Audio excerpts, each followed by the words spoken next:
New York. Member FINRA, SIPC, annuity and insurance products offered through AXA Network, LLC. This is Mario Andretti. You know me as a race car driver, but I'm also a Meals on Wheels volunteer. I've raced against the sport's biggest personalities, but I've never met more vibrant, amazing people than the seniors served by Meals on Wheels. As a volunteer, you deliver a hot, nutritious meal and a friendly hello to someone just like your mother, grandfather, or next-door neighbor. These seniors are inspiring people with incredible stories to share, and they love to see you. The smiles you get back are priceless. Delivering with Meals on Wheels is easy, and you don't have to drive like me for it to be quick. You can volunteer your lunch break once a week or just once a month. With 1 in 6 seniors facing hunger and many more living in isolation, your lunch break can make a real difference. So, America, let's do lunch. Volunteer your lunch break at americaletsdolunch.org. This message brought to you by Meals on Wheels America and the Ad Council. Okay, Simon, what are you wearing right now? Nothing. That's right. And what do people normally wear? Clothes. Exactly. So now Mommy's going to teach you how to dress yourself. Clothes keep us warm, they look good, and if we go out without them, the neighbors will talk. So it's important to know how to get dressed. Here's how it's done. Underwear always comes first, name tag at the back, then pants, then shirt. Get the first button in the right hole, or you have to start all over. If you're wearing a tie, it goes over, round, round, through, and pull tight. Tuck your shirt into your pants and zip up your fly. Socks going first, then shoes right on right, left on left. With shoelaces, just take the ends, cross them over, switch the loops. The rabbit goes down the hole, pull tight, and you're left with bunny ears. I love bunnies. Good to know. Now remember, spots don't go with stripes, socks don't go with sandals, and if you've tucked in your shirt, wear a belt. Got it?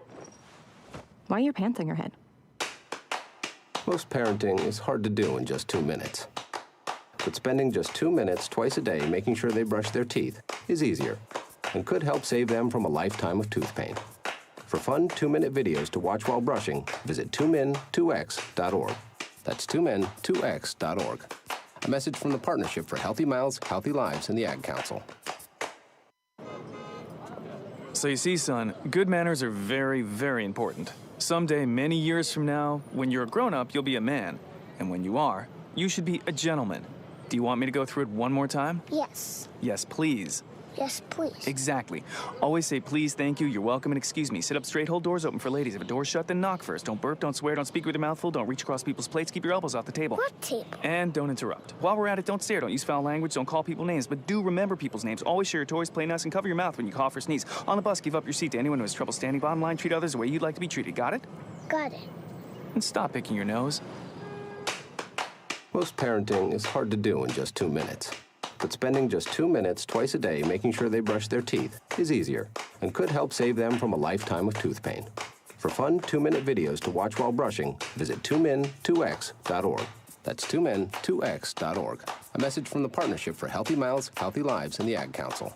Edward Lehman has been a trusted insurance advisor for over 16 years with insurance solutions for auto, home, commercial, life, and retirement. He's located at 54 Sunnyside Boulevard, Suite H in Plainview. That's just 1,000 feet south of 495. Local agent, local advice. The time to think about insurance is before you need it. So do yourself a favor, and before you pay your next insurance bill, give Ed and his team a call, 516-935-3900, or visit him online at www.allstate.com/EL. Edward H. Lehman Insurance is your trusted insurance advisor.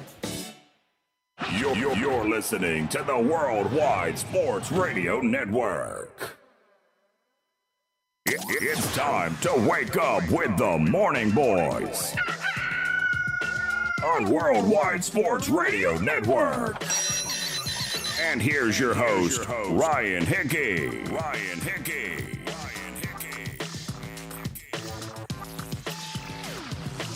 Good Monday morning and welcome in to the Worldwide Sports Radio Network. It is the Morning Boys with your host, Ryan Hickey, right here on this June 1st. We have flipped the calendar to June, thankfully. Hopefully the month of June has any sort of positivity here, because it feels like the first 5 months of 2020 have only continued to snowball, only have continued to get worse. And just when you think, really, it feels like this year can't get any worse.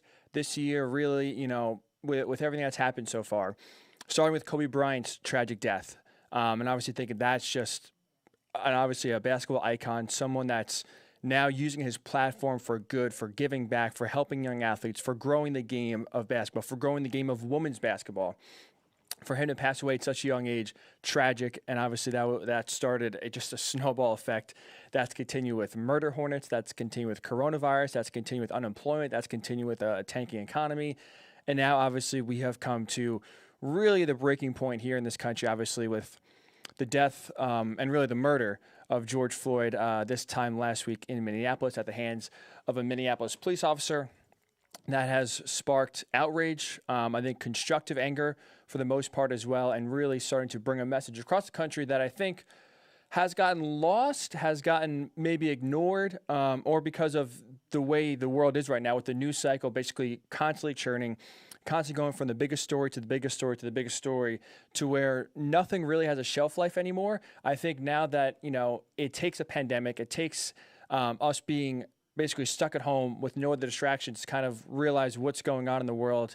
And maybe, just maybe, that actually will, something will change for once. The message will actually stick, it will resonate, and everyone can get on board with the same issue, because really, there is no true sides to this issue, right? I mean, we're talking about basic human rights and just the equal treatment for anyone of any different background, any different color, any different race, any different gender. It's really, just the antithesis and the basis of what it's like to be a person, not just in the world, but especially in a free country like we have in America. And obviously, like you said, you've seen protests, you've seen expressions of anger, and I think a lot of it has been constructive. A lot of it has really pushed a good message.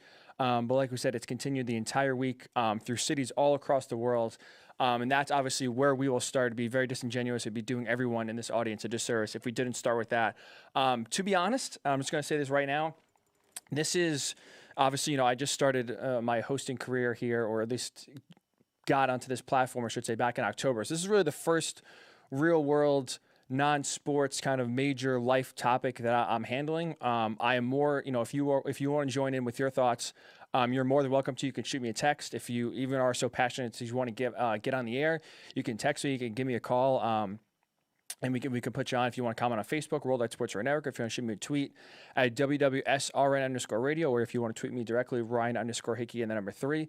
I'm down to talk about this, and I am going to talk about it to start, but I'm not sure how long it's going to last. Like I said, I'm just one person here, so I'm going to give you my thoughts. I'm going to give you why I think change. We're all responsible for change, no matter what your background, and at least from seeing this last week of all the events going on, there is some negativity. But I'm taking a lot of positivity out of this past week, and I'll explain to that in a second.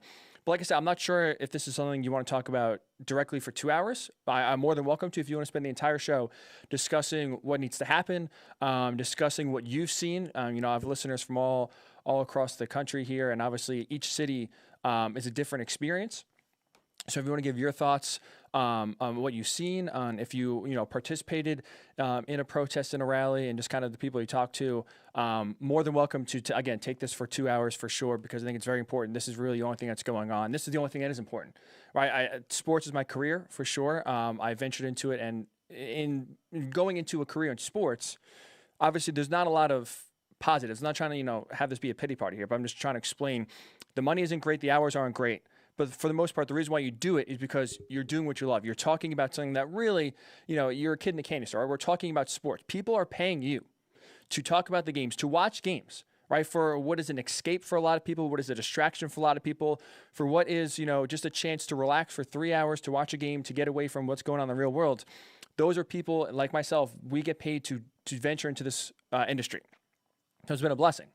But even, you have to realize now sports are at the back burner. Sports aren't important, even if they were going on right now. Obviously, not to mention, there's not a lot of sports going on. So I do have some sports topics on here to talk about if, again, if the conversation isn't had, if people want a distraction, because again, that is why you come to this show. That is why you do listen to sports talk radio. That's why you watch TV shows. That's why you watch games, is for distractions going on in the real world.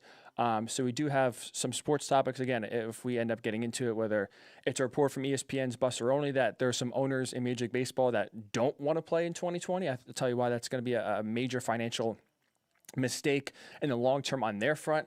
The NBA, we've discussed the last few weeks, the NBA and their different the different ways they can resume the league, whether it's going right to the playoffs, whether it's having a play-in tournament, whether it's bringing all 30 teams back and, at least trying to have everyone play 70 to 72 games, to get to that regional sports network to fulfill their contracts. But now the NBA on Friday released the 4 options that they narrowed it down to. We'll discuss all 4, and we'll rank all 4 in terms of the best ideas to the worst ideas. We do have Gary Washburn. I'm excited to have him on at the end of the show at 10:40. He covers the NBA, covers the Celtics, but also is a national NBA writer for the Boston Globe. I'm really excited to have Gary on because not only obviously now do we have some ideas of NBA and how it could resume it and get his thoughts, or someone in the league, would an asterisk be necessary? What's the best, honestly, option to resume the league? Do the playoffs need changing? I think that's a discussion I want to take as well, is going forward outside of 2020, when things go back to normal, when the coronavirus hopefully is, there's a vaccine that comes out and it's all of a sudden not this virus that's gripping the nation, and we can get back to sports, we can go to games, we can really, again, put our focus, put our energy towards the teams we root for. Does the NBA need to change their playoff format? Because there's not a lot of parity in the NBA. There's 3 or 4 teams in each conference. The East, as we know, is very weak compared to the West. Does the NBA need to go to 1 through 16 seeding sort of situation? So I want to get Gary's thoughts, and also I'm very excited to have Gary on because socially, if you're aware or unaware, one of the Celtics' young rising stars is Jaylen Brown. He is from Atlanta. He obviously plays for the Celtics, so he's up there in Boston. And over the weekend, he drove 15 hours down to Atlanta, organized a peaceful protest near his neighborhood in Atlanta. He's really one of the first athletes, and a few also have followed suit in their different cities that they live in, respectively. But this is really the first time that we've seen professional athletes, not only use their platform to, show support, but actually go out there and do it. It's one thing to tweet out. You're thinking of those protesters. You're thinking of all of those out there fighting for equal rights. But it's another thing to actually put your money where your mouth is. Go down there and, again, be part of the crowd, be part of the change. And that's what Jaylen Brown did. So I'd love to get Gary's thoughts again at about 10:40 or so, an hour and a half from now, give or take, to get his thoughts on just what it's like to cover someone, Jaylen, to actually have an athlete go down there and participate. I thought it was really powerful, really impactful, and again, I think really helped spread the message and really, show the message that this is something that's important and this is something that affects all of us, which is where a long-winded way, I apologize, of putting it to where I want to start here with all of us, of every different background, every different race, every different gender, being all responsible for change. It's obvious. I don't have to tell you, you've seen it, and this is just another example, but this is, again, the latest example of proof. Change has to happen in this country. And the only way change happens is when everyone is on board. And obviously, as we know, these last few years, America has been very divided. And if anything, we are growing apart. We are getting more angry with each other. And it's really impossible to talk about a lot of things in life, right? Politics, if you have one family member that's Democrat, one family member that's Republican, it's pretty hard to talk politics because guess what? Everyone is really entrenched on their side, one side or another. Everyone is passionate, which is important. Obviously, you want that. You don't want apathy, because once you have apathy, then really we're all in big trouble. So the passion is good, but it's how do we harness that passion? How can we do it in a constructive way to where discussions don't end in fights, discussions don't end in us being mad at the other person, discussions don't end in name-calling or bringing out some personal experiences. We all go there, right? We all know if we're losing a battle, if we're losing an argument, we're getting frustrated. Insults, curse words, there are plenty of different ways to deflect from the actual argument to try to get your message point that you're hurt and you're trying to hurt someone else. But really, how change and how we all are responsible, I think, and this is kind of hopefully a summation of everything that we've all seen this last few weeks, is that really change starts and comes from empathy. Right? If you're watching, obviously you could see, if you're listening, I am, a 25-year-old white person. So I will never know what it's like to be a black person in America. I'll never have that experience, but it's important, and we have to try our best to put ourselves, to have empathy, to see what it's like to walk in someone else's shoes. Just because, for the longest time, I'll admit, the way I lived, and it's just, I would say average, grew up on Long Island, middle class, nothing crazy, just I would say, if you say, what's an average American life, I would say that's close to what I had. But I've never had to, be fearful if a cop pulled me over, or even if I see a cop in the area, I've never been afraid. I've never had to, again, have people look at me differently because I'm a different color. So it's tough. It is tough to put ourselves in a situation of what it's like because, at least for myself, growing up, you think everyone lives the way you do. But you don't know any better. If you grow up, in an area that's poor and you have to fight for what you have, you don't really know what it's like to live in a neighborhood, let's say, where it's wealthier and everything's kind of handed to you, or vice versa. But we have to somehow be able to, all of us, put ourselves in that situation to see what it's like to live on the other side. Because if not, this divide's going to continue. Nothing's going to actually change. Right? We continue to raise awareness. We continue to have protests. There's anger, there's constructive anger. But I hate to say, it's up to this point. Guess what? Nothing has changed. We've had countless incidents of African-American men, women, children being profiled, being killed.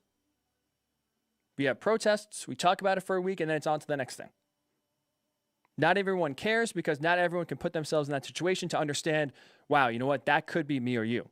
If we were born in a different area, if we were born of a different color, if we were born, of different parents, what could happen?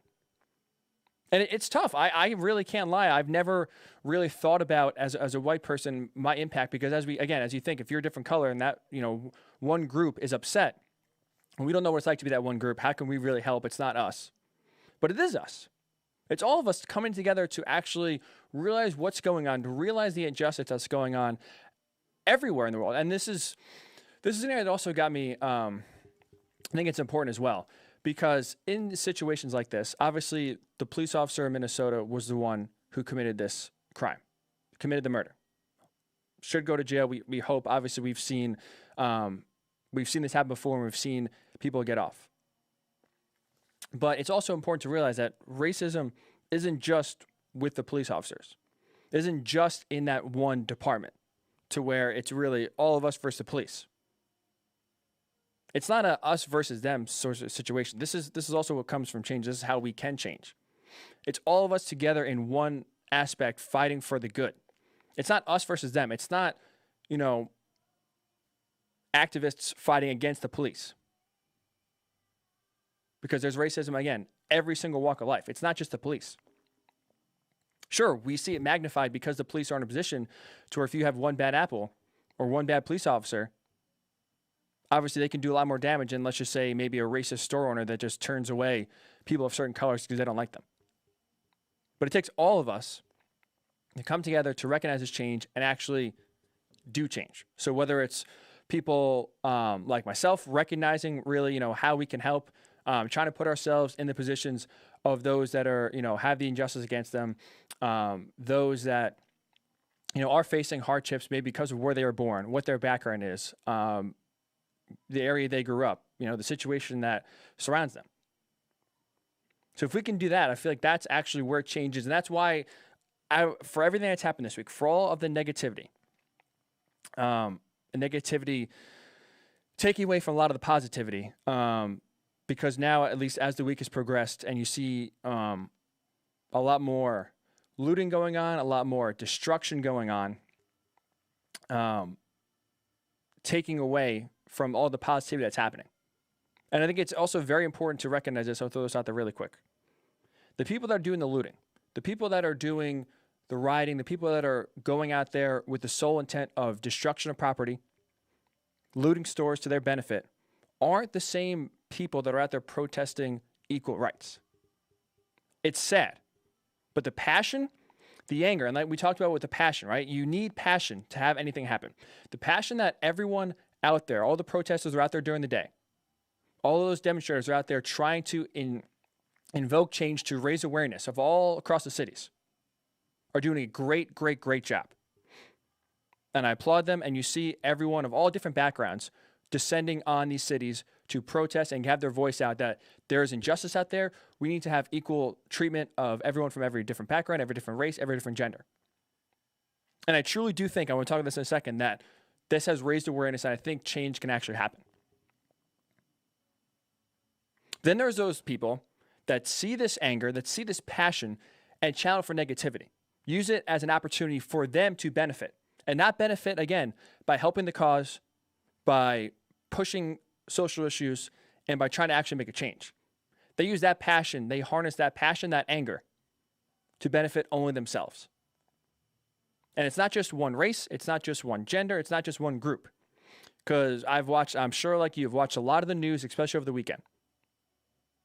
When the day turns to night, people come out and are only there for vengeance, only there for destruction.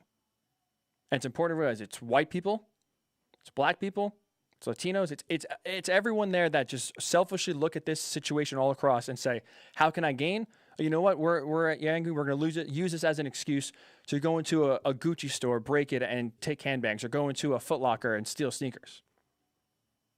You know how you can tell it's different is because, especially this was very jarring. On CNN, they had a live camera in one of the stores in Los Angeles, and it was just really at the beginning where people broke in. You know what happened? It's all organized. People were driving up in cars, getting out, running in, running out, putting the stuff in the car, driving away, going to the next store. These aren't the people that are out there trying to bring good and trying to bring change. It's two different people. So I hope that there are people who recognize that, because you see on the news, you see on social media, a lot of the protesters are being lumped in with the rioters and the looters. Completely different groups. And that's why I'm taking more positivity out of this, because you see all the good that's going on. Think about it.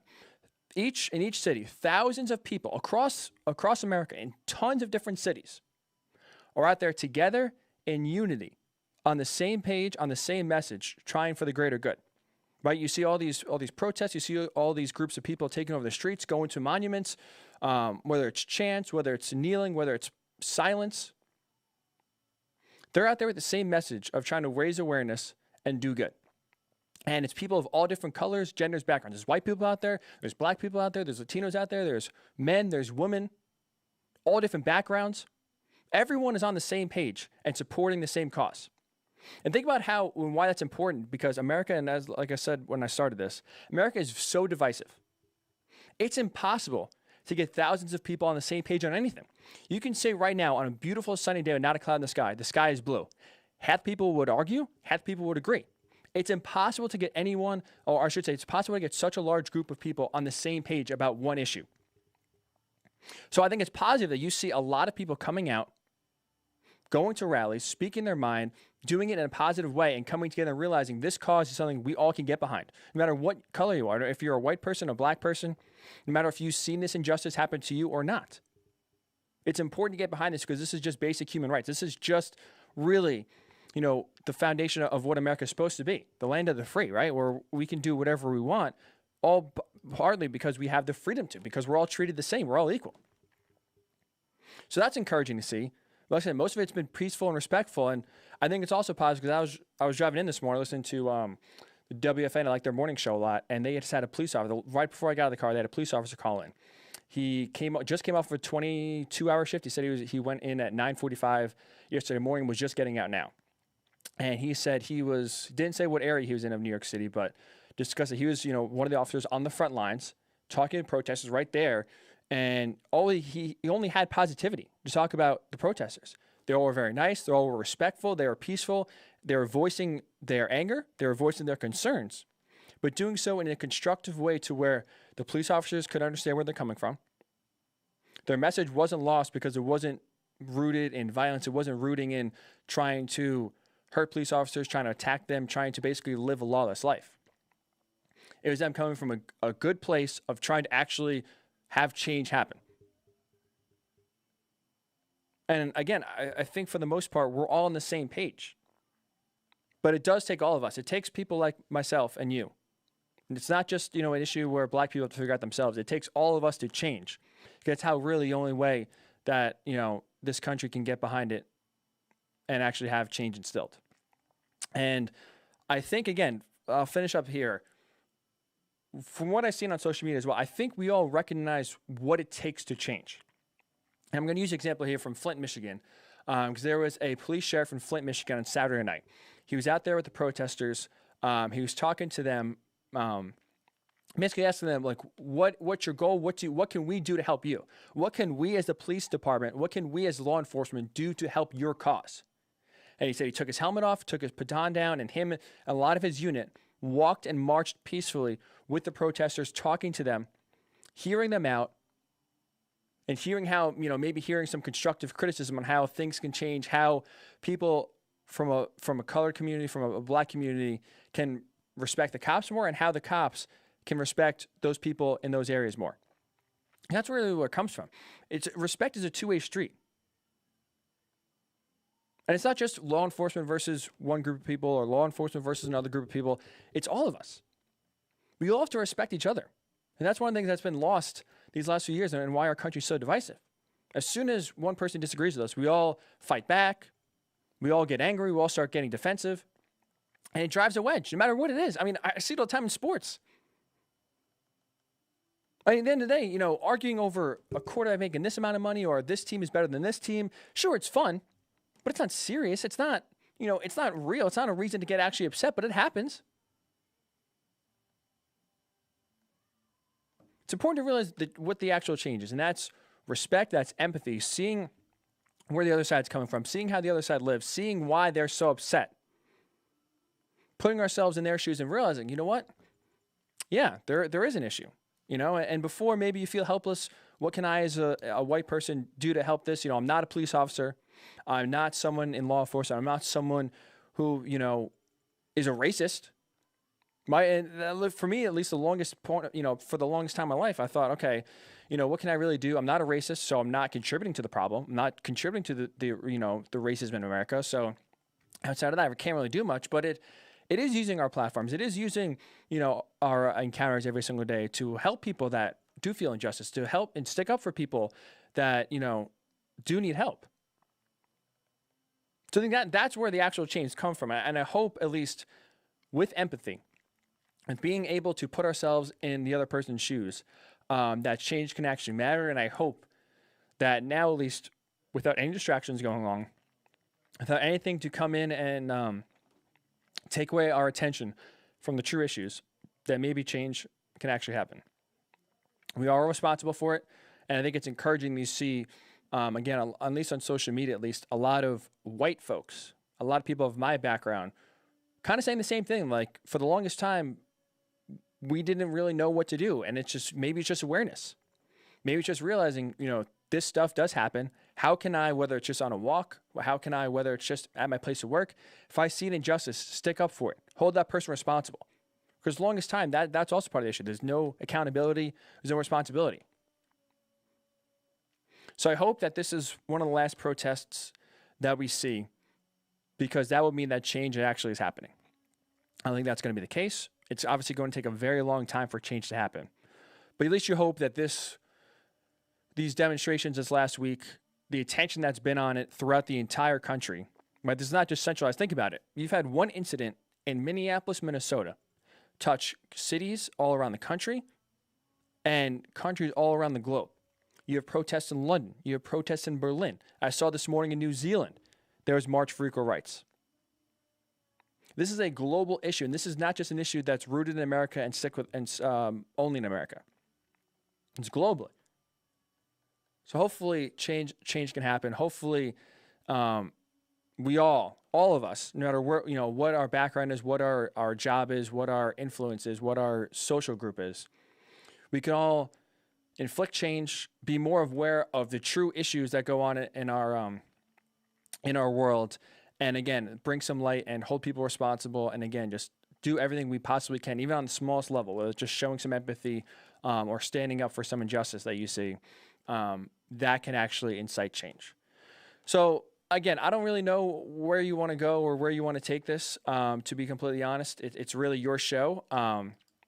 So if you do want to give your thoughts, if you do want to comment on Facebook, you're more than welcome to. We'll read those. If you want to get on the air, if you want to shoot me a text, more than welcome as well. If you want to get on Twitter, WWSRN_radio. It's your show. So like I said, I'm here. I kind of give you my thoughts. You're more than welcome to chime in with your thoughts, whatever you think is out there. If there's another way of change, just whatever is on your mind. It's obviously it's a tough time. It's a very tough time in this country. And like I said, now hopefully with the calendar flipping to June, that you hope that just that alone can incite some positivity. And I'm hoping at least seeing the massive amounts of people on the same page doing the right thing in a time where we're so divided more than ever. Hopefully that is the light and the positivity we can take out of all of this that has been nothing but sad for sure. So like I said, it's your show. We'll take a break here. If you want to chime in, please reach out. WWSRN_radio on Twitter, Worldwide Sports Radio Network on Facebook. But if not, if you want to get sports, again, it's a sports show. I totally understand. We do have a lot of sports to get to.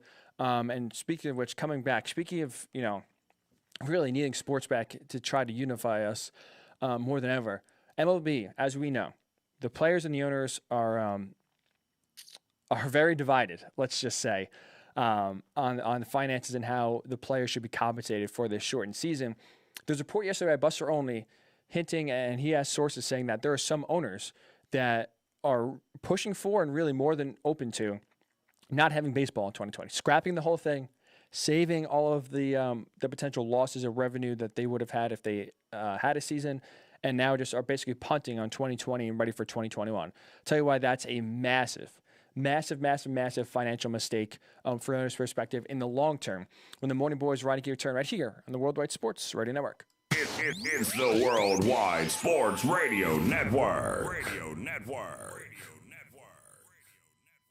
Edward Lehman has been a trusted insurance advisor for over 16 years with insurance solutions for auto, home, commercial, life, and retirement. He's located at 54 Sunnyside Boulevard, Suite H in Plainview. That's just 1,000 feet south of 495. Local agent, local advice. The time to think about insurance is before you need it. So do yourself a favor, and before you pay your next insurance bill, give Ed and his team a call, 516-935-3900, or visit him online at www.allstate.com/EL. Edward H. Lehman Insurance is your trusted insurance advisor. Ranger Station, Ranger speaking. Hi, I'd like to report a bear hug. Uh-huh, okay. Well, we were building a bonfire, and I saw some, dry brush and leaves around, so, I said to move the bonfire somewhere else, and out of nowhere, Smokey Bear shows up and hugs me. So you noticed some wildfire hazards and moved your bonfire to a safer location. Yeah. Yeah, that's Smokey, all right. He likes it when people help prevent wildfires. It hits him close to home. Not everybody gets the hug, my friend. So that's pretty special to get a hug from Smokey Bear. So it was him. Hey, guys, I told you it was Smokey. Okay, well, congratulations, my friend. And thanks for calling. There are many ways to prevent a wildfire. Learn how you can do your part at SmokeyBear.com. Only you can prevent wildfires. Sponsored by the U.S. Forest Service, Ad Council, and your state forester. Hope you enjoyed your meal. And I just want to say, he's lucky to have a brother like you. Lucky? Caring for my brother is far from easy. Waking up every day, lifting him from the bed to the wheelchair to the car to get him to therapy on time, it's no small task between the doctors and the diagnosis, but nothing can disable this love. This is my big brother, my hero. He's part of me, like my arms and legs, so I'll be his. See, there's no time for tired. This starts again tomorrow. He'll be waiting for me. I wake up for him. I know he needs me, but I'm the lucky one, even though I need help now and then. If you're caring for a loved one, visit aarp.org/caregiving for care guides and community, or call 877-333-5885. Caregiving Resource Center. Support for your strength. Brought to you by AARP and the Ad Council.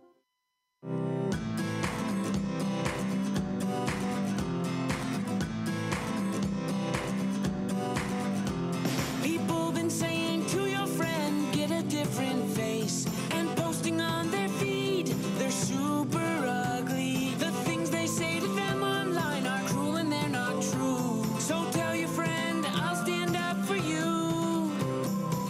Don't worry, I know what to do. Oh, tell the world I see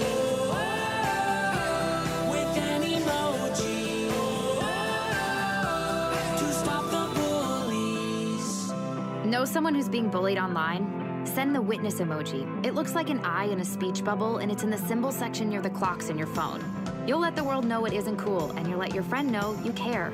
Learn more about the witness emoji at eyewitnessbullying.org. Brought to you by the Ad Council. You're listening to the Worldwide Sports Radio Network. It's time to wake up with the Morning Boys on Worldwide Sports Radio Network. And here's your host, Ryan Hickey. And welcome back into the Worldwide Sports Radio Network. It is the Morning Boys here on this June 1st. And honestly, as you know, we can only hope with the turn of the calendar, with June, hopefully that things will be positive. The first 5 months were pretty brutal in this country. So hopefully in 2020, June brings some sort of positivity, some sort of change for sure, because I think at this point we're all ready to tap out. It's been a rough 2020 for sure, easily one of the worst years we've ever seen. And hopefully, like, it just takes, something simple as just a flip of a calendar, because right now it's only gotten worse. Every month has continued to, just when you think can't get any worse this year, well, guess what? Something else happens. And I hate to be at least negative, but to try to transition to sports, I know there's no really easy way to. And if you're more than welcome to chime in on whatever we just talked about opening up, whatever your thoughts on the latest issues going on in the world, Worldwide Sports Radio Network on Facebook, WWSR_radio on Twitter, whatever platform you want to use to get your thoughts out, we will put it on this show for sure and have your voice heard. But at least here's a way, I guess, oh man, if this happens, we are all in trouble. That June can continue to get worse and worse, and 2020 continue to go in a downward trend. And that is a story that was put out yesterday for those of you sports fans. Buster Olney of ESPN, a respected, great MLB insider, wrote an article yesterday, wrote a column, I should say, yesterday. And in it, he included a piece that said his sources are telling him that there's a group of owners that are perfectly willing to not play in 2020. They want to slash the payroll costs, reduce overall costs. And as we've seen, we've already seen that in tons of different areas already. We've seen so many of these organizations have different money tactics in order to save, whether it's furloughing employees. Some teams are suspending 401k contributions. And now in the case of an organization like the Oakland Athletics, stop paying their minor league players. So, everyone in the minor league system, obviously there's no season going on, and there seems to not be a season. If MLB is going to resume, it's only going to be baseball professionally. There's going to be no minor leagues. This season is what it's trending towards, but teams are still paying their minor leaguers $400 stipends a week. And you have teams and organizations like the Oakland Athletics who basically stopped and said, we're not paying anyone. Not reducing the pay, not stopping at the end of the month. We are stopping pay June 1st. You are getting no money for the rest of the year. And so the question is, do owners actually want to see baseball in 2020? They're going to operate at a loss. It seems like for the most part, no matter what financial agreement happens. So would it make sense for them to just cut their losses, basically flush 2020 down the toilet, and let's get ready for 2021? And this would be catastrophic. I can't even emphasize that enough, how big of a disaster, how much of a mistake this would be if owners actually think it's a good idea to punt on 2020, to basically cancel the 2020 season and come back in 2021 because of financial reasons. A few reasons. One, listen, on Thursday's show, we talked about why it's important to back the players in this financial agreement, and basically outlined a few reasons why, in the long run, owners will be able to make up the lost revenue for this year in future years. And that's because currently right now, going back to 2019, there's been 17 straight seasons where revenue in baseball has increased. Back in, last year was the latest example. MLB raked in $10.7 billion in gross revenue. So now, obviously, no matter what's going to happen in 2020, that revenue is going to decrease. And it's going to be the first time in 17 years that revenue doesn't continue to increase on top of each other. But guess what? Forget just 2020. Look at the long term. Look at 2021, 2022, 2023, 2024. If you don't play baseball in 2020 because of finances only, because owners don't want to operate at a loss, or owners don't want to pay prorate the salaries of the players, and thus basically have a stalemate, have a freeze, and don't sign a contract, you can kiss all those increased revenues in future years goodbye. Think about just this, right? So a shortened season, at least you're getting some sort of revenue, right? You're still getting some sort of TV revenue. And advertisers, they can still advertise, whether it's advertisers in the stadium but you can see on TV. You always have that view from, behind the pitcher's mound. You see there's always some sort of logos or advertisements at the backstop. You can still have those. You can still do different ways to still bring advertisers and have them be seen on television, that obviously they only would be seen at the stadium. But if you don't play any games, you're getting no TV money. You're getting no money from advertisers. Not only are you getting no money in 2020, you're going to have to refund these advertising companies. You're going to have to refund or basically waive 2020 and have that money carry over to 2021. You're going to really put yourself not only in the gutter this year, but in future years as well, because now you're making up for money that was already going to be lost, but now even more lost if they don't play in 2020 because of finances. And another major issue, this is tied back to growing revenues, is that right now, again, I've said this, and I apologize for beating a dead horse, but it's important to recognize this. The future growth of the game of baseball would all basically be killed if baseball doesn't resume in 2020 because of finances. Think about it. The generations MLB is going after currently, the younger generations, the millennials, the Gen X, right? They are the ones that those are the generations MLB wants because they're young, and you think once you get them at a young age, they'll be fans for life. Happened with me. I'm sure it happened with you. If you're a baseball fan, happened with your parents. That's how, that's what these leagues, the reason why the leagues are always going younger is because you get those, younger kids, get them as fans early, they'll be fans for life. Well, MLB is struggling with drawing young fans, and that's why you've seen different ways to speed up the game, because whether it's Rob Manfred or the owners, they believe that having a quicker game is what will actually lead fans to watching more games. That's why you see new pace of play rules, and you see all these new rules designated to basically make the game as quick as possible. Because in their mind, the best way to draw young fans in a very crowded marketplace where you have all these different distractions, TV shows, streaming networks, sports leagues, that it's tough to get the attention of younger fans and keep their attention for a long time. But just think, if MLB was to resume and even operate at a loss this year, they would have, even if the NBA and NHL resume, they would have a full month to themselves. Because right now you hear the negotiations with the other two leagues that stopped during, obviously stopped during the season. Their goal is to start it in August, late July, early August, for the NBA and both the NHL as well. Well, MLB is still shooting for July 4th. You have a full month right now that you can capture and basically have the entire sporting landscape focused on you. People are desperate for a distraction. People are desperate to have some sort of live sports to cling to watch at night, because watching the news is extremely depressing. There needs to be some sort of outlet now, especially all of us home every day. There's no escape. Every day feels like the same. To have a game to look forward to have a season to look forward to, you are going to get a lot more fans than you normally would in a regular year. And not to mention, too, you have access to fan bases you never had access to before. Think about, again, I just hit on all the distractions that are already out there. Really now we're starting to get to where there is, a content vacuum. There's just not a lot out there anymore. Baseball has a chance right now with a shortened season, with a full month to themselves before, the games even get more increased and the playoffs kick in, where they can access and reach audiences they never have, which means going forward, you can get fans. If you have a young kid who's, bored out of his mind, shocker, you can get him into baseball and have him excited to watch a game every night. You can make a fan for life. You can have that guy watch baseball the rest of this year and then look forward to when the 2021 season comes, and vice versa after that. You have a great chance to grow your game easily just by playing without doing anything crazy, without changing the rules. You can grow your game just by playing and have it reach exponential levels that you've never really been able to get before, and that you in an area you struggle with. So this is, for future financial sakes, so important that the owners stop looking at, dollars and cents, stop fretting about what a one-year loss is going to do to them, because they have a great opportunity to get so much money more down the road to grow the game and increase their revenues massively as their ownership continues down the years and as the game of baseball continues to grow. And also just think, right now, if baseball can't resume in a pandemic, the world is divided, where we need distractions and we're looking to, again, have something to give us hope.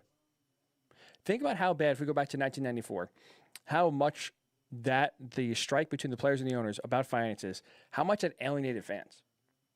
Think about it. 1994 was a normal year, right? Let's just pretend 1994 is 2019. Financially, we were okay. There's, again, the world was pretty much, an average place. People were so upset that baseball stopped playing in August didn't get it together, missed the World Series, and didn't come back till close to 1995. It took 12 years for fans to come back and for attendance levels to reach the same numbers that it did pre-strike. So just when everything is normal, when people have plenty of distractions, you can go to the beach, you can go out, go shopping, go to work. Back in 1994, before obviously it wasn't pandemic, it wasn't everything that's going on right now. People were that upset that it took a very long time for those fans who did come back to come back, and a lot of the fans did not come back. I could only imagine the damage that's going to be done if MLB shuts their doors with the pandemic going on, with the world as divided as it is, with nothing to do, with people still stuck in their houses. I mean, talk about alienating fans. I would be very afraid that those people who are looking to the sport of baseball or looking to professional sports to resume, to give them some sort of distraction, if it doesn't come back, forget it. Baseball's in the tank. It's going to only go down, and I honestly don't see a way, not to be hyperbolic, not to be an alarmist. If baseball doesn't come back in 2020 because of finances and finances only, you can kiss the sport of baseball goodbye. And I'm not saying that the league's going to fold. It's not going to fold. Baseball will be around. But it's going to be one of those sports, one of those things where, if you're an average fan, you have to be desperate for anything different to watch a baseball game. And even then, you might not be able to come back because that's how much I think it would alienate people, would get people upset, that people are being selfish, players being selfish, owners being selfish, millionaires fighting billionaires. And that because they couldn't, come together on some sort of insane agreement with unemployment the way it is, with people dying the way they are because of the virus and other reasons, that they couldn't put that aside and come to a deal and basically sacrifice the way everyone else has been sacrificing during this pandemic. I don't see how baseball comes back to anywhere close to the levels that they were in 2019. And that even still, those numbers in 2019 are struggling because their age demographic of the fans are very high. They can't capture the young audience. And guess what? If you don't do that, you're not growing the game. You're not getting future fans. And baseball will only kill itself if they don't resume in 2020. So that's why, to me, even if these owners are operating at a loss, even if they're bleeding money this year, it only makes financial sense to play the 2020 season because the revenues will only increase. You'll get increased attention. You'll be able to grow your game more than you ever would in a normal year. And if you don't resume because of finances, it's going to be catastrophic. Absolutely catastrophic. The game, I'm sorry, it's not coming back. It sort of came back after 1994. You had the home run chase between Sammy Sosa and Mark McGwire. That did get a lot of fans back, did get some intrigue back, get some national attention back. But you look right now, the NFL full steam ahead. The NBA constantly growing, and they have really done a great job in capturing that young audience. Those two leagues are only going to continue to explode. MLB is not only going to be left back, they're going to regress on that scale. So that's why, to me, it's so important that baseball, despite the finances, despite the owners losing money, it's so important that they resume and they play baseball in 2020 because the game will be in big, big, big trouble if they can't resume. So I'd love to get your thoughts. If baseball doesn't come back, because I'm curious. Our audience is the perfect people I want to ask. If baseball does not resume, if these group of owners, and they don't say how big, what the numbers, what teams these people own, but if there's a group of owners and they get what they want, and not having the 2020 season, not bothering financially to play baseball and basically say, you know what, we're bleeding money, we're not going to do it, we'll see you in 2021. If that's the case, would you come back in 2021? Would you still be a baseball fan if the game isn't played, if the league doesn't resume because of finances only? I'm curious to get your thoughts. Would you actually come back in 2020? I'll be honest, I'm a sucker. I'm a Mets fan for life. I will still be a big baseball fan. I'll be very upset, but I can't lie. 2021 opening day, I'll be there watching the Mets. They already have me hook, line, and sinker. I'm one of those, I guess what would you call it, P1 fans. So I'm in. But I'm curious if you're a fringe, average, casual baseball fan and they don't resume in 2020 because of finances, would you come back in 2021? Would you still be a baseball fan next year? I'm curious. I'd love to get your thoughts either on Facebook, World Art Sports Radio Network, on Twitter, WWSRN_radio. We still have a lot to get to. We still have 2020 Apocalypse. I feel like now, that game could be more useful than ever to give us all a good laugh and take our mind off what's going on. So that still will happen at 10:20. At 10:40, we have Gary Washburn from the Boston Globe, national NBA reporter. Talk about these playoff formats, which we'll discuss here coming up in a little bit as well. The NBA resuming has 4 playoff formats left. They're going to vote on Thursday, and it's expected that Adam Silver, the commissioner of the NBA, is going to pick one of the 4 options, put it up to a vote for the Board of Governors, and it seemed like whatever option Adam Silver picks, the Board of Governors are going to approve, and that's going to be the path for the NBA to resume. So we'll give you all 4 options. We'll rank the best to the worst. We'd also love to get Gary's thoughts again in just about an hour or so on what the best option for NBA resuming is, and also the Celtics. I mean, they're an interesting team. Let's not forget, young team, Jason Tatum, Jaylen Brown, Marcus Smart. What would be the best playoff option for them to have some success? So we'll talk to Gary about that again in about an hour or so. When we come back, we do have our most intriguing NFL teams of 2020, numbers 8 through 5. So we are close. We are very, very, very close to revealing the top 4 and the most teams that are going to be intriguing, the teams you're going to be watching every single week in and week out for the 2020 season. So we'll do that when the Morning Boys return right here on the Worldwide Sports Radio Network. Edward Lehman has been a trusted insurance advisor for over 16 years with insurance solutions for auto, home, commercial, life, and retirement. He's located at 54 Sunnyside Boulevard, Suite H in Plainview. That's just 1,000 feet south of 495. Local agent, local advice. The time to think about insurance is before you need it. So do yourself a favor, and before you pay your next insurance bill, give Ed and his team a call, 516-935-3900, or visit them online at www.allstate.com/EL. Edward H. Lehman Insurance is your trusted insurance advisor. Fearless at MMA Long Island and Seituha Karate. Located at 28 Cold Court in Ronkonkoma, MMA Long Island is the martial arts school for you if you want to learn combat-proven techniques, build confidence, discipline, and self-esteem while learning real martial arts to fight back against bullies, predators, and peer pressure. MMA Long Island offers group and private lessons for all ages and levels in traditional Goju-Ryu Karate, MMA, and self-defense. MMA Long Island is one of Long Island's most affordable martial arts schools. There are no promotion, belt, or membership fees, and family discounts are available. All classes are taught by 7th degree black belt Sensei John Benedict with over 30 years teaching experience. So whether you want to get in the ring or protect yourself and your family, MMA Long Island can help you reach your goals. Visit MMALongIsland.com. That's MMALongIsland.com, or call or text 516-381-9660. That's 516-381-9660. Take a look under your bed. Find stuff under there? What about jobs? No? Now try your basement. There's a pair of overalls that overall you're not so into anymore. A perfectly good laptop that hasn't sat in your lap in months. And even more stuff, but still no jobs? Well, you really have both. See, stuff is defined as household articles considered as a group. Sometimes this stuff is no longer needed. Wait, no longer needed? That can't be right. Because remember those jobs you were looking for? Those are really needed, and they're the stuff inside your stuff. Even inside that winter coat that moved with you to Phoenix. Our job is to unlock those jobs, and it starts when you donate your stuff to your local Goodwill. Here's how we do it. When you donate to Goodwill, we sell your stuff to provide job training for people right here in your community. So just by teaming up with Goodwill, you help create jobs. And isn't that worth parting with the leftover keytar from your 80s cover band? Goodwill. Donate stuff, create jobs. Find your nearest donation center at goodwill.org. A message from Goodwill and the Ad Council. It's the Worldwide Sports Radio Network.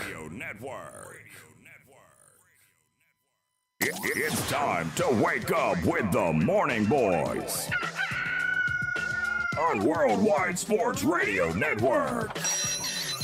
And here's your host, Ryan Hickey.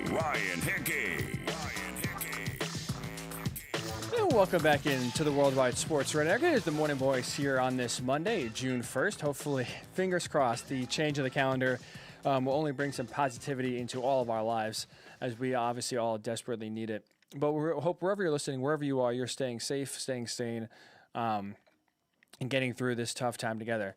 So like I said, I was curious. We just talked about MLB possibly returning. There's a new report out there that the owners really, aren't all in, and there's a group of them that are more than willing and more than content on basically canceling 2020 and saving all the money that they would pay on payroll, not operating at a loss for this short season, and instead just wait till 2021 when theoretically they can have fans back in the stands and you can have everything basically as close to normal as possible. Their thinking is, let's just wait till that point, forget this year, and let's just move on. I think that would be beyond devastating to the sport. Revenues are going to tank. They've grown for 17 straight seasons. I don't see how that's going to anywhere increase. Forget 2020. Going forward, 2021, 2022, they have a great opportunity to reach fans they never have reached, to capture an audience and make fans for life during this time where we're all desperate for distraction, all desperate for something to root for and latch onto. Baseball not playing in 2020 because of finances. I'll take what Jared Diamond said on Thursday if you missed it. It would be suicidal to the league. Absolutely suicidal. So I'll take your thoughts. The question is, if baseball doesn't play in 2020 because of finances, would you come back as a fan in 2021? I'm afraid a lot of people would not come back. The strike in 1994 really got a lot of people upset, and that was just during a time when there's really nothing going on, no reason to be upset. Obviously, now more than ever, as we know, this world, it's been a very tough year, to say the least. And I feel like this is where we really could use sports, really could use something uplifting to take our mind away and distract us, at least for a little bit, on what's going on. And I feel like that would just be detrimental to the entire league, the entire growth, the entire future of the sport if they don't play. So let's get your thoughts on if you would come back in 2021 if baseball is not played. We'll get that on Facebook, Worldwide Sports Radio Network, Twitter, WWSRN_radio. And if you like what you're hearing on the Worldwide Sports Radio Network or like what you're reading, if you read our articles at worldwidesportsradio.com, great news. Everything's a one-stop shop. If you download our app at WWSRN, if you have iOS or Worldwide Sports Radio Network on Android, everything, all of our shows, all of our written content, all the YouTube clips that are cut up after the show by our great producer, Speedy Petey, and put on there for your consuming pleasure. It's all in one place, all centralized, all localized on the app, WWSRN on iOS, Worldwide Sports Radio Network on Android. Highly suggest it. Makes your life so much easier. Where you can just go to one spot, watch the show, listen to the show, read articles, watch YouTube clips, and have everything, all your news come from one outlet. So again, WWSRN on iOS. If you have an iPhone, Worldwide Sports Radio Network. If you have Android. So we didn't get to this on Thursday, but we'll get to it today. And that is the NFL. Obviously, we are counting down to the season starting. Hopefully it starts on time. But now that free agency is in the books, now that the draft is done, for the most part, trades, for the most part, the core of the NFL teams are set. So now the question, all right, basically now that the rosters for the most part are set, which are going to be the most exciting, which are going to be the most intriguing teams to watch this upcoming year? We're not ranked, so we're ranking 32 to 1. We're at number 8. We're going to go to number 5 today. It's not about how good the teams are going to be. It's not about projecting, who's going to be the Super Bowl champion. It's going to be which teams, week in and week out, are we going to always have an eye on, going to want to watch their games, and always basically look out for on NFL Sundays to see how they do, what crazy thing happens, which player, maybe there's a player or two that we like on that team that we always want to check out, see their highlights.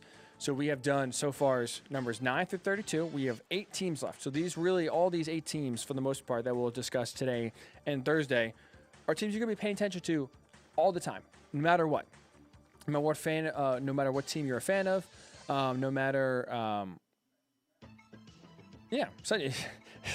I apologize. NFL Sunday, you'll be watching them. So number 8, we'll get all that precursor. We'll get to it. Number 8, I have the San Francisco 49ers, obviously coming off the Super Bowl run.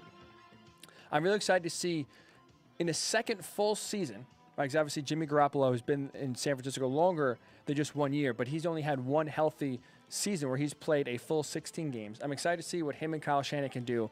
And again, in year 2, to where he is the full-time starter and will be there for the full year, I think their connection should grow, their comfortability should grow.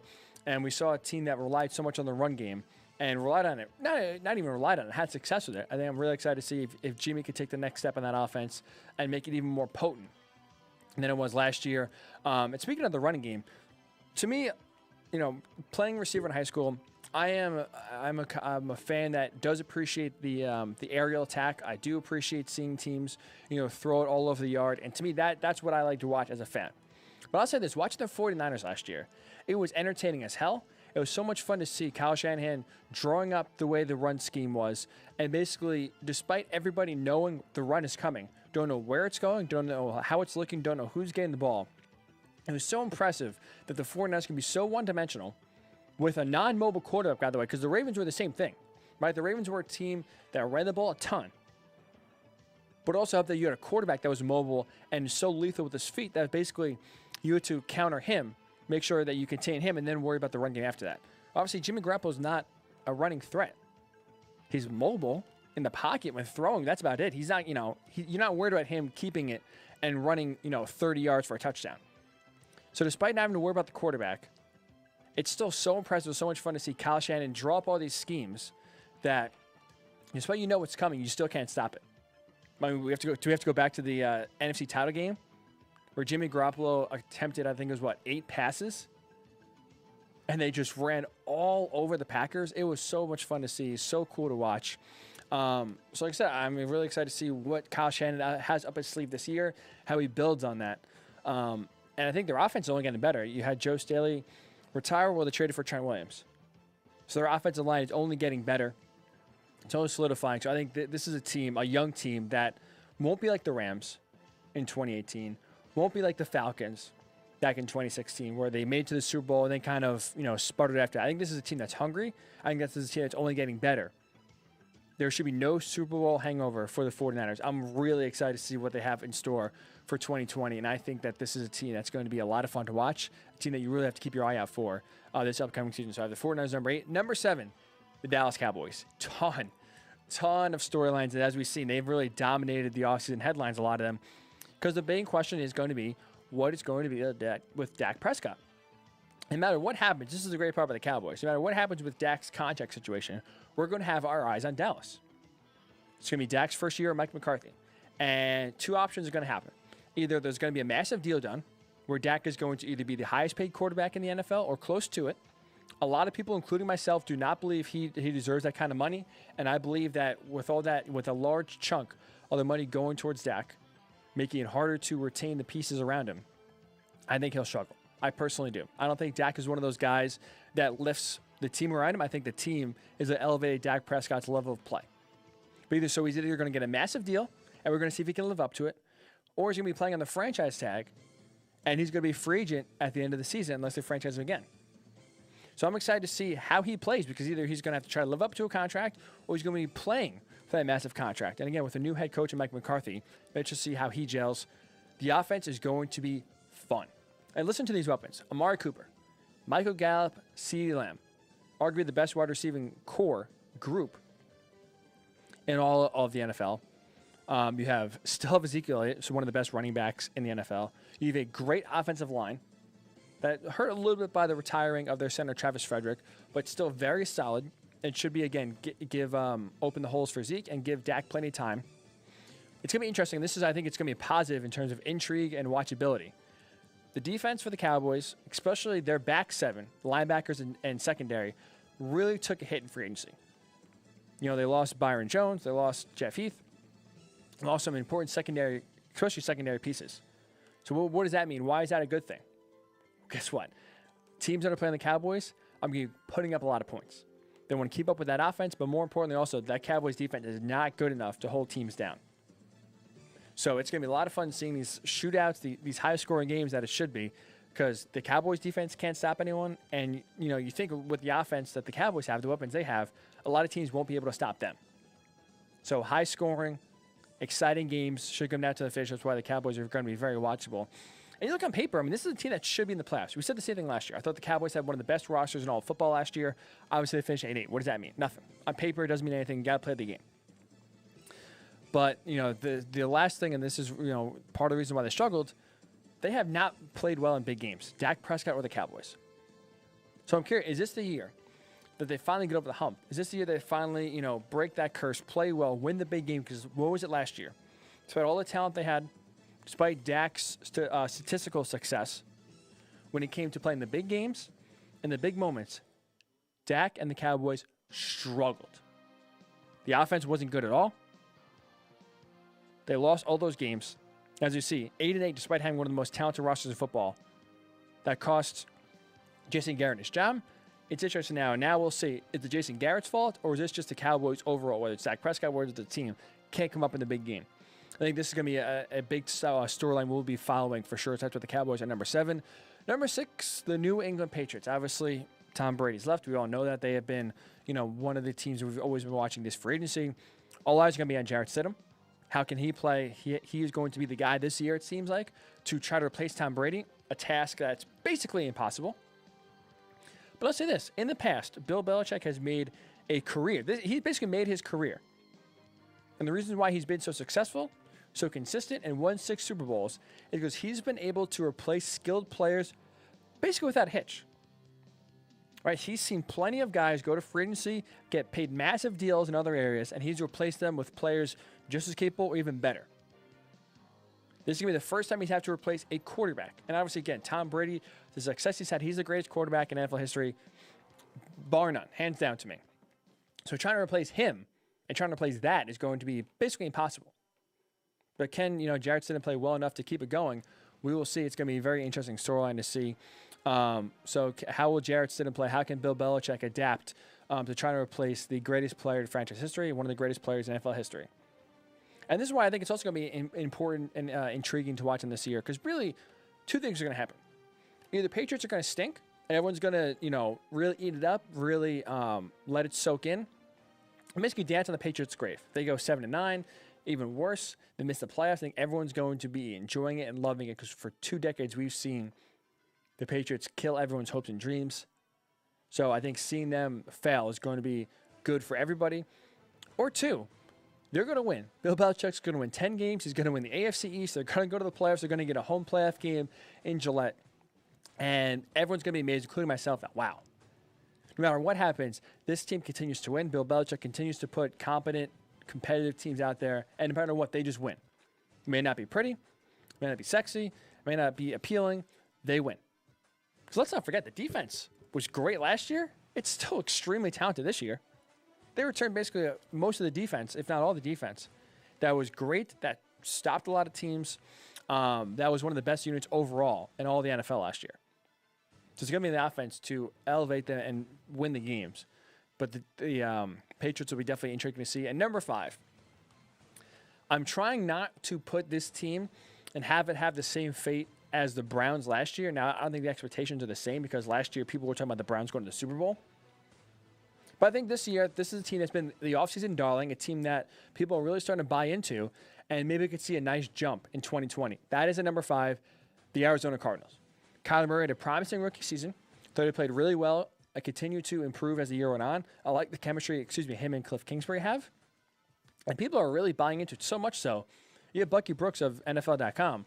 He predicted Kyler Murray to win the MVP. Now, I think it's a little overblown. I think it's a little overboard. He's kind of taking a formula and applying it blindly to where the last 2 MVPs, Lamar Jackson and Patrick Mahomes, basically have won MVPs in their second season in the NFL. Obviously, Kyler Murray, coming off his rookie year, will be in his second season. So I don't think he's going to win the MVP. I don't think he's going to be that good. But I'm really excited. I think the Arizona Cardinals last year, I've said this a bunch if you listen to the show, were a frisky bunch, right? They were a team that, sure, they were 5-11, but they pushed teams to the brink. Both games they played against San Francisco, they pushed them to the brink. They gave them a shot. They gave them all they can handle. The Cardinals weren't one of those teams that lie down and just got ran over. They played every team tough. They played every team physical. They were in it to the end for most of these games. So now you look, they add weapons. They add, obviously, massive addition in DeAndre Hopkins. So you add him to Larry Fitz, Christian Kirk, Kenyon Drake now, who'll be there for a full season after they got him mid-year in a trade. I love that their offensive line improved. They got a great player in Josh Jones, who, by some mock drafts, is going to be a first-round draft pick, win the 3rd round. So I love that. The offensive line is going to be very important, because that was one of the weakest positions on this team. They improved that. They shored that up. Isaiah Simmons is going to be a freak and so much fun to see how he's used. I can't even really say what position he is, because he plays everywhere. Safety, linebacker, defensive end. He's just a jackknife, a utility man on the defense. He just plays. And I'll take a quote for what he said at the Combine. What position do you play, Isaiah Simmons? Defense.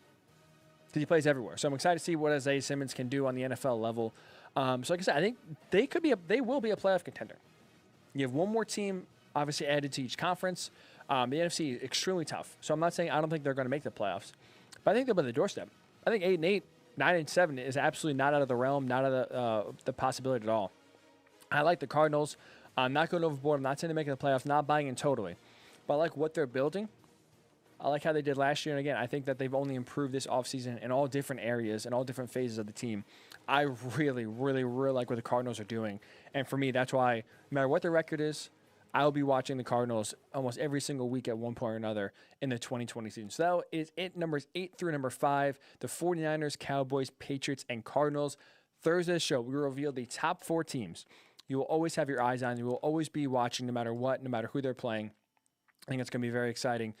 For sure, we'll give you those teams you're going to be watching no matter what. And when we come back, before we have Gary Washburn on, in about a half hour or so, we have 4 NBA playoff formats when they resume that are going to be played. We'll tell you what they are, what the 4 formats are, and which one's the best one. We'll rank them when the Morning Boys. Ryan Hickey return right here on the Worldwide Sports Radio Network. You're listening to the Worldwide Sports Radio Network. Edward Lehman has been a trusted insurance advisor for over 16 years with insurance solutions for auto, home, commercial, life, and retirement. He's located at 54 Sunnyside Boulevard, Suite H in Plainview. That's just 1,000 feet south of 495. Local agent, local advice. The time to think about insurance is before you need it. So do yourself a favor, and before you pay your next insurance bill, give Ed and his team a call, 516-935-3900, or visit him online at www.allstate.com/EL. Edward H. Lehman Insurance is your trusted insurance advisor. Hi, this is Terry Crews, actor, former football player, game show host, father of 5, and all-around big dude. I'm also an expert on drama. I know all kinds of drama. There's the good kind that comes with having a house full of kids. There's the bad kind, like season-ending injuries. There's the necessary kind, like having an agent in Hollywood. And there's silly drama, like the drama around my percolating pectorals. And then there's the drama you can skip. Skip the drama that comes with not having your high school diploma or equivalency. Find free adult education classes near you and finish your high school diploma. Visit finishyourdiploma.org. Or text diploma to 97779. Message and data rates may apply. Reply STOP to opt out. That's diploma to 97779. And leave the drama to actors like me. Brought to you by the Dollar General Literacy Foundation and the Ad Council. Adopt US Kids presents Multiple Choice Parenting. Your daughter just had her first breakup. Do you A, put yourself in her shoes? How could he do this to you? And for Sheila, she has split ends. B, console her. Oh, sweetie, this is going to happen a lot. 4, maybe 5 more times before you get married. C, take charge. Got to get this all straightened out. Give a little talking to, man to man, mano a mano. Hey, Steve. Is now a good time? No? Okay, no problem. Bye. Or D, help her find a new boyfriend. I know a great place to meet boys. The internet. Nice, single boys. Never mind. How about some ice cream? As a parent, there are no perfect answers. But you don't have to be perfect to be a perfect parent. Thousands of teens in foster care will love you just the same. For more information on how you can adopt, visit adoptuskids.org. A public service announcement from the U.S. Department of Health and Human Services, Adopt U.S. Kids, and the Ad Council. It's the Worldwide Sports Radio Network. It's time to wake up with the Morning Boys on Worldwide Sports Radio Network. And here's your host, Ryan Hickey. Welcome back into the Morning Boys with Ryan Hickey right here, exclusively only on the Worldwide Sports Radio Network. We hope you're having a good Monday. We do appreciate you tuning in and starting your week with us. We're here every Monday and Thursday from 9 a.m. to 11 a.m. on the East Coast. So we do appreciate any time you can give us a listen for 10 minutes, 2 hours, anywhere in between. We appreciate your support and you tuning in for sure. So like I said, we still have a great show rest of you for coming up in the second hour, if I can talk. 2020 Apocalypse coming up about 10 or so minutes. We have a contestant. If you want to be a participant on the show, the top 2 finishers, I should say, do get prizes. Reach out, Facebook, Twitter, text me. We'll get you on the show for sure and have you participate in 2020 or Apocalypse, the fastest growing game show in all of America. Not my words, for sure. And then we'll finish up the show In about a half hour or so, 20 minutes, will be Gary Washburn from the Boston Globe, National NBA reporter, covers the Celtics, covers the whole rest of the league. We'll get his thoughts on what we're about to discuss right now, which is the NBA restarting their season. We've talked about some different options. I gave you my option of 20 teams, basically having, teams play, half the teams play regular season, the bottom half of the league, the last 8 teams play each other. It's like a playing tournament, and have those teams then play the other 12 teams that were playing some seeding games, and that way you have 16 teams play regular season. Well, the NBA released 4 options for restarting the season. One of the 4 will be chosen by Adam Silver to present to the Board of Governors on Thursday. They will vote. It seems from the reporting that no matter what option is picked, the Board of Governors will approve, and that will be going on to a plan to resume the season. So the 4 options are 16 teams going directly to the playoffs. So 8 teams in the East, 8 teams in the West. Right now, as the standings say, those 16 teams, right to the playoffs. Second option, 20 teams, all by record-wise. So you have the 8 teams in the East, 8 teams in the West, and the four teams below them right out of the playoffs. The Pelicans, the Kings, the Spurs, and the Trailblazers would also be included, with a group stage similar to the World Cup format play, and then go to the best of 7 with those winners after that. 22 teams is the third option. So basically every team within 6 games of the playoffs to have, games played to determine seeding, and then have a play-in tournament. And then finally, you bring all 32 teams back, have a 72-game regular season, which means if teams play 65 games, you play 7 games. If teams play 67 games, you play 5 games. Whatever amount of games you have to play in order so everyone has played 72 games equally. And then from there, go have a play-in tournament for a select number of teams as well. So we'll rank them quickly here. The best plans to resume. Number 1, to me, I think the best plan for resumption is a 20-team group stage World Cup format play. 4 divisions, 4 teams in each division. Obviously, each team plays each other twice in that division. The top 2 teams in each division move on. And then you play, obviously, you have 8 teams. Everyone plays each other in a best-of-7 series. So basically, in the World Cup format, then you resume to the semis, conference finals, and finals. Whether that's, you seed through the records, whether the seeding is unknown. But basically, I think to me that's the best option, because you can use these World Cup games, you can use this group stage play, if you will, to use a World Cup term, as regular season games. So you have 20 teams coming back. You can have these 6 games that are televised for each team, or 6 teams that each team would play, use as regular season games, so you come as close to possible to fulfilling those regional sports networks contracts, so you're saving yourself some money. And then from there, you could start the playoffs with the conference semifinals, with basically 8 teams, and have them play a best-of-7 series. So to me, it addresses everything everybody wants. The owners want some sort of regular season because, again, they want to limit the amount of money they're paying back to the regional sports networks and get as close to fulfilling those contracts as possible. The players want to have regular season games because they want to knock the rust off, and they don't think it's a smart idea to go right to the playoffs. So the Lakers, obviously, these teams haven't played in months. I mean, they're talking about resuming play end of July, early August. So that's March, April, May, June, July. 4 months where they haven't played a game, they haven't practiced. If anything, that if you have some sort of workout equipment by you, but for the most part, you are not getting the proper training, you're not getting the proper practice that you need to all of a sudden then, have a few week training camp, go right into games. Players don't want that. So they want an opportunity to knock some rust off in some regular season games. So I think to me, this is perfect. This is absolutely perfect. You get what the players want, you get what the owners want, and more importantly, you get what the fans want. Because I don't know about yourself, the first round of the playoffs, to me, for the most part, is not that exciting. Like I said earlier in the open, there's not a lot of parity in the NBA, so I get you can't do a lot to change that. And they shouldn't rig the league or rig the playoffs to where the best teams are having the hardest time to win. I'm not trying to say that at all. But if you can add some excitement to where now you have a team like the Bucks, which if they were to play the Magic or the Nets in the first round of the playoffs, there's no doubt.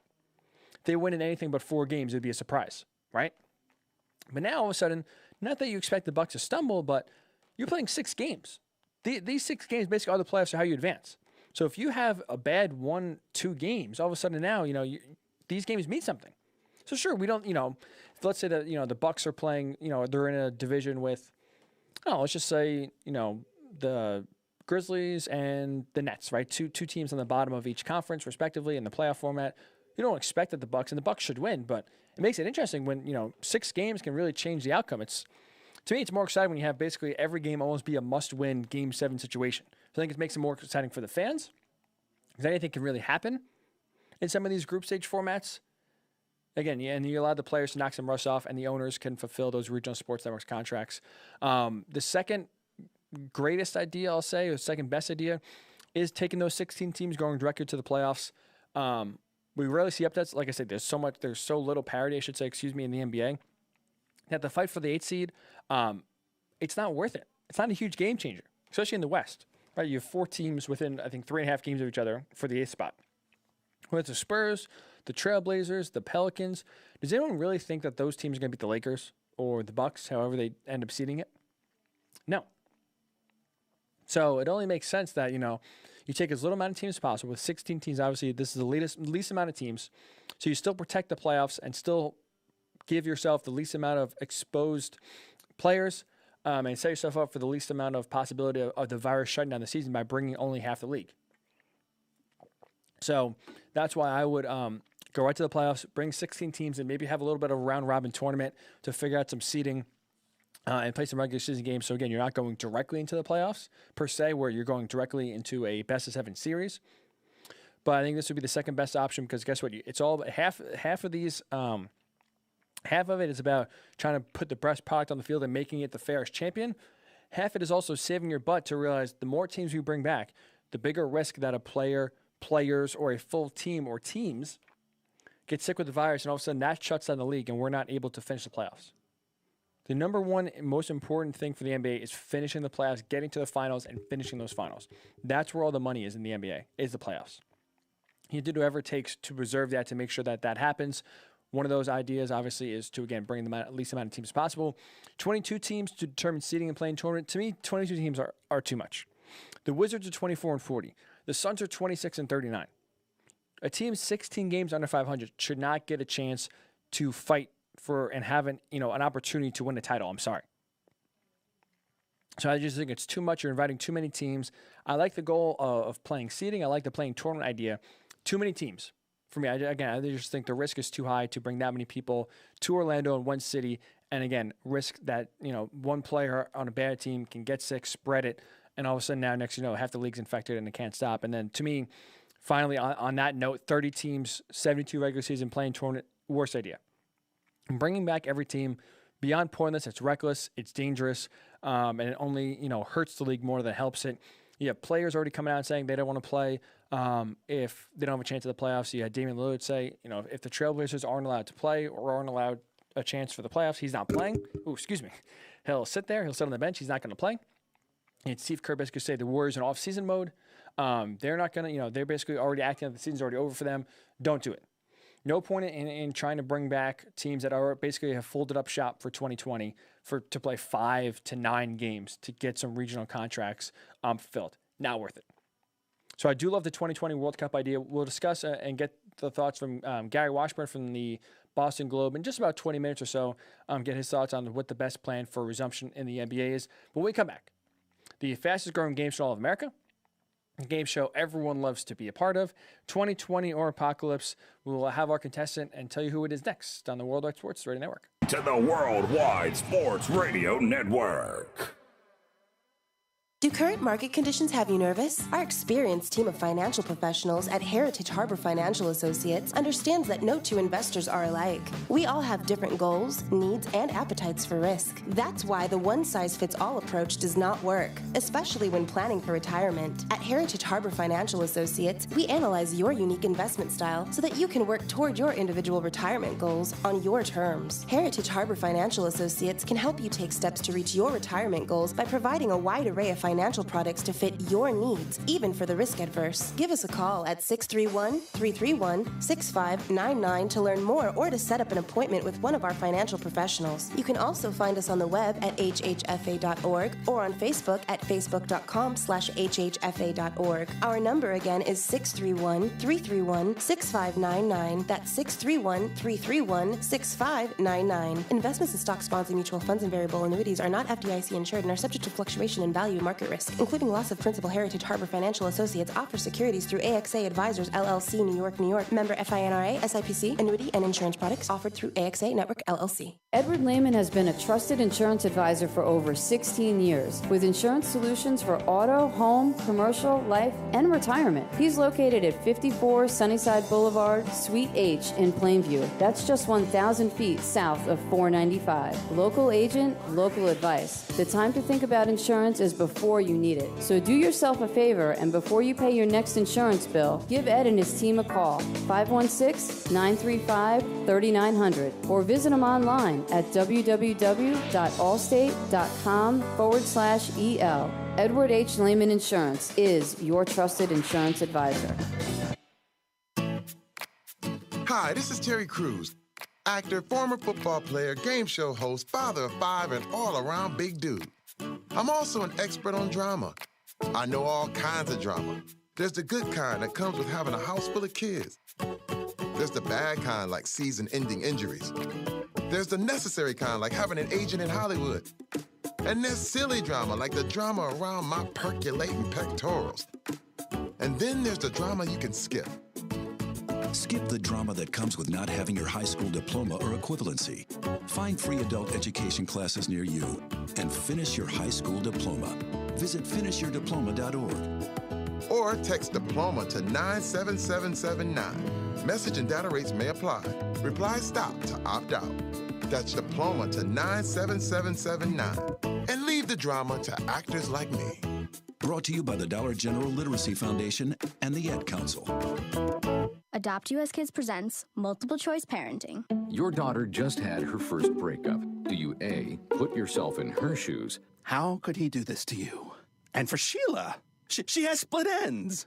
B, console her? Oh, sweetie, this is going to happen a lot. 4, maybe 5 more times before you get married. C, take charge. Got to get this all straightened out. Give a little talking to, man to man, mano a mano. Hey, Steve! Is now a good time? No? Okay, no problem. Bye. Or D, help her find a new boyfriend. I know a great place to meet boys. The internet. Nice, single boys. This is gonna happen. Never mind. How about some ice cream? As a parent, there are no perfect answers. But you don't have to be perfect to be a foster care will love you just the same. For more information on how you can adopt, visit adoptuskids.org. A public service announcement from the U.S. Department of Health and Human Services, Adopt U.S. Kids, and the Ad Council. It's the Worldwide Sports Radio Network. It's time to wake up with the Morning Boys on Worldwide Sports Radio Network. And here's your host, Ryan Hickey. And welcome back into the Worldwide Sports Radio Network. It is the Morning Boys of Ryan Hickey right here on this Monday morning. It is 10:20 on the East, which you know what that means. It is time for the fastest growing game show in all of America, 2020 or Apocalypse. A very, very tough leaderboard.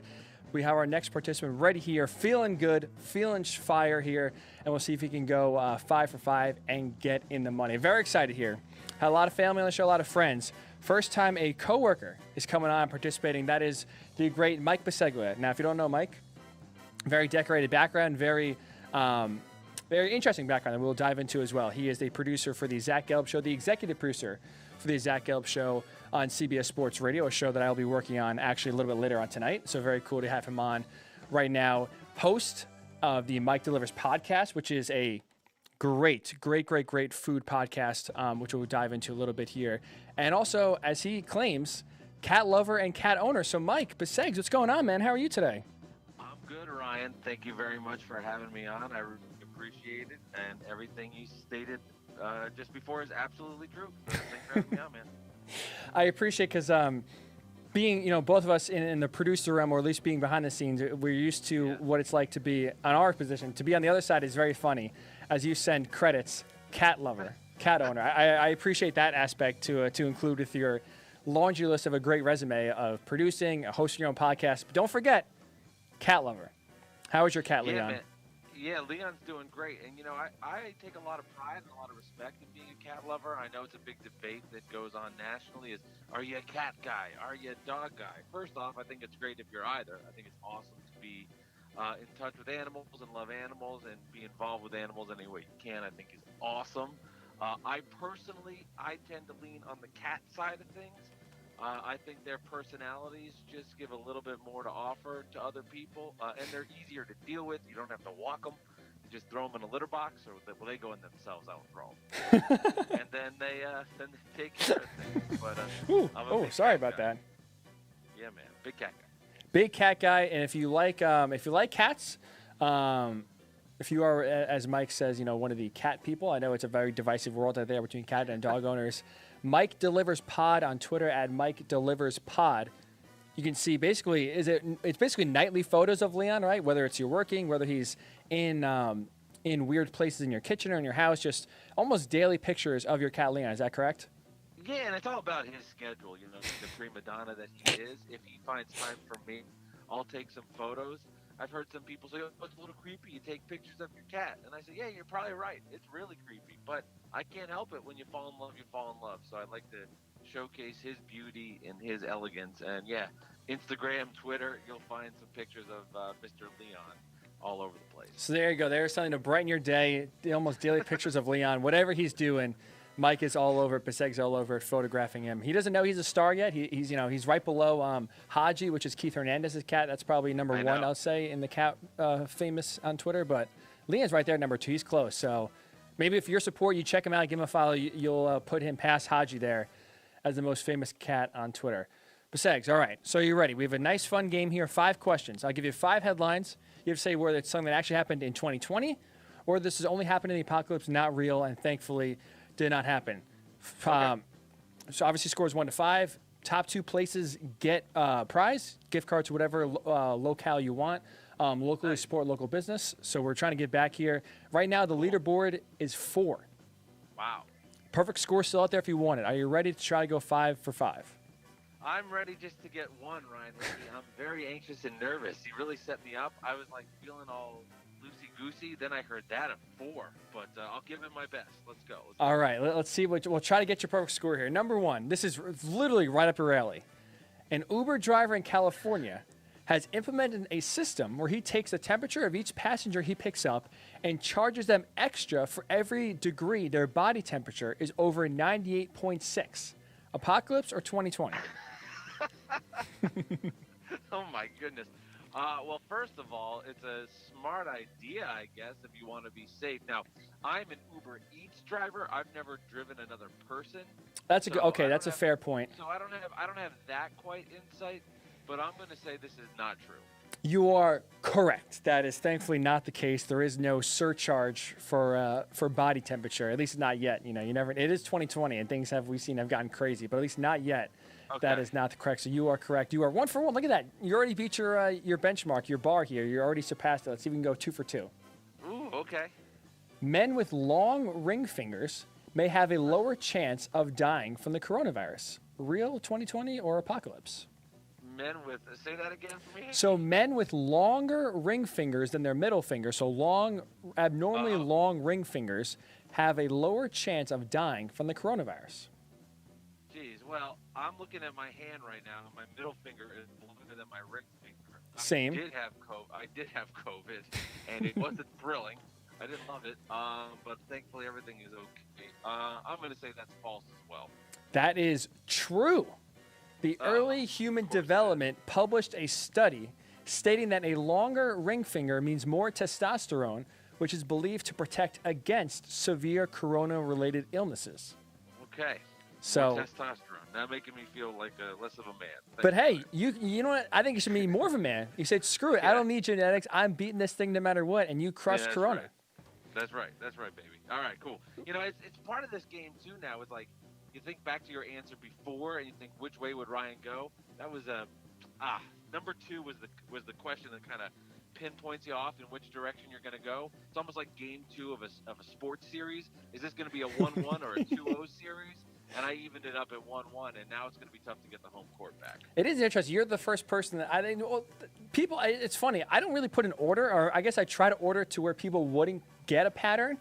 Because that's like people have guessed, like, all right, we just had the apocalypse or just had a real thing. It has to even now. Let's go the other ways. Nobody's going to put 2 or 3 in a row. So I appreciate that you're thinking of the pattern, but just think I've also thought of the pattern. I'm trying to make this as difficult as possible. Ready for number 3? Yeah, let's do it. An NBA player, you're a Nets fan, he did not say, we will not include the team here, but an NBA player has claimed to not have physically worked out since the shutdown, but instead has been keeping his mind sharp through studying potential playoff opponents by playing only NBA 2K every single day. Apocalypse of 2020. I'm going to say that is a real story. Thankfully, that is not true. That is fake. No one has come out yet to claim that they have not worked out, and basically the only way they're preparing for the season is by studying their play opponents by playing 2K. That is thankfully not the case. How would you be pretty upset, I'm sure, right? If you had Joe Harris or KD come out and say, you know what, screw the workouts, I'm playing 2K, I'll play as the Bucks, I'll play as the Celtics, I'll learn their intricacies through playing them on their video game. I guess I'm more just disappointed in myself because I'm just going to make this about me because my job every day is to scour the internet for stories. And when you said that, I was like, I didn't see that story, but it sure sounds like a story I'd find. So I was just like, yeah, it's probably true. But yeah, you got me on that one. No, I guess it would be kind of annoying if you found out guys were doing that. But at the same time, I suppose if they had no access to gyms or had no access to doing anything, and, thankfully we're moving to a time where hopefully guys can get some exercise and weights, etc. But I guess that's better than nothing. But I see your point. And, if that was their alternative, it's probably not a good idea. But it's still better than just watching Office reruns all day. That sounds like, is that what you've been doing for a lot of your time here on your downtime, watching a lot of Office? That's the one show I have watched. I've actually just done an incredible amount of stuff. I've just been working, doing a lot of different things. But when I do find myself chilling for a little bit, I have been watching The Office. That's what I fall asleep to now. I watched The Office, and I'm on season 5. So figure we started this 3 months ago. I'm only on season 5, so kind of going slow. But at the same time, I want to see what happens to Michael Scott and how he leaves. So don't blow that for me. I will not. No spoilers here for sure. But besides, you've been busy. Let's hear about the podcast. Mike Delivers Podcast. It's a food review podcast. Like you said, you're Uber Eats driver, so you have plenty of experience in the food world. A lot of the stories have been about your experience delivering food, the interactions you've had with some people, some funny people for sure. What's the pod been like these last few weeks and months, obviously, with everything that's going on? Yeah, so the last couple of months, I have not myself done the deliveries, but I've been talking to people that have done the deliveries. So just getting some interviews with different people on the road, their experience with how everything has been with COVID-19, dealing with customers, restaurants. I have an interesting interview coming out tomorrow where I talk to somebody that created an app that's supposed to slow down people like DoorDash, Uber Eats, and give more control to the restaurants. So wow. A big deal right now, Hickey, is a lot of these restaurants, unfortunately, they can't open their doors to have people come inside and eat. So what they've obviously adapted to is doing Uber Eats and DoorDash. But these companies have just been killing the restaurants because they're handcuffed and they really don't have much that they can do. So they're charging surpluses of like 30%, which is just ridiculous because, the restaurant needs to survive. They can't have people coming in, and then these big companies like Uber Eats and DoorDash are taking advantage of them and just crushing them with these surcharges. So I actually talked to a guy, this was super interesting, where they're giving the restaurant the power back and basically creating their own Uber Eats and DoorDash within the restaurant that helps them with the interface of the menu online, with drivers, and then all that money that they lost, it goes to them instead of going to this big corporation. And with that, with the extra surplus of money, they can then give that back out to customers and give them advantages and rewards. So it's really a win-win until some of these other third-party companies and delivery companies can kind of lean back a little bit because it's not fair to the restaurants right now because they've lost pretty much all of their in-house service, people going into the restaurant. Right. Oh, absolutely. Wow, that's listen, fighting. We all love the underdog here, right? And that's a great underdog story of just pushing back against the big corporations. Like you said, you hate to see them take advantage. Mike Delivers Podcast, right? Apple Podcasts, Spotify. Yeah. Where can we find it? Big one dropping tomorrow, you said, correct? Yeah, that's dropping tomorrow. Apple, Spotify, Stitcher, iHeart. Basically, where all podcasts can be found. Just type in Mike Delivers, and you can find that. And there's a full catalog of stories from my stories from the road, seeing people naked, And then my wife and I got some food reviews from some Uber Eats places, so we have a lot of fun with it. That's a true story. Making people on the road. Wow, that is a must listen for sure. And these food reviews you've been doing, right. Mike Delivers Pod on Twitter, on Instagram. You've been doing a great job entertaining. You've taken food, giving you reviews. It's been awesome to watch. Mike Delivers Pod, Twitter, Instagram, and obviously anywhere you can get your podcasts as well. But thanks. All right, we got 2 questions left. The good news is 1 out of 3, not great, but the good news is, like I said, top 2 places to get the prize money. Second place is still there. 3 out of 5 is still attainable. You go 2 for 2 here. You're still in the money. You're still sitting pretty. You're ready to turn this around. Yes. Did anybody get 0? No. So for this game has been, I think this is maybe the 10th or 11th time we've done it. Oh wow. So we've done it about a month. Shows on twice a week. So give or take. So we had 2 people score scores of 1, which you got right now. But so far no one has scored a 0. Okay, wow, kudos to you. These are tough, Mike. I'm getting a lot of complaints, besides the media is very critical here. The feedback is very tough. So I've been trying to toughen it up here. I've been criticized a lot. So we'll see. We'll try to make it fair. That's the goal. We'll try to make it fair. All right, I'm ready.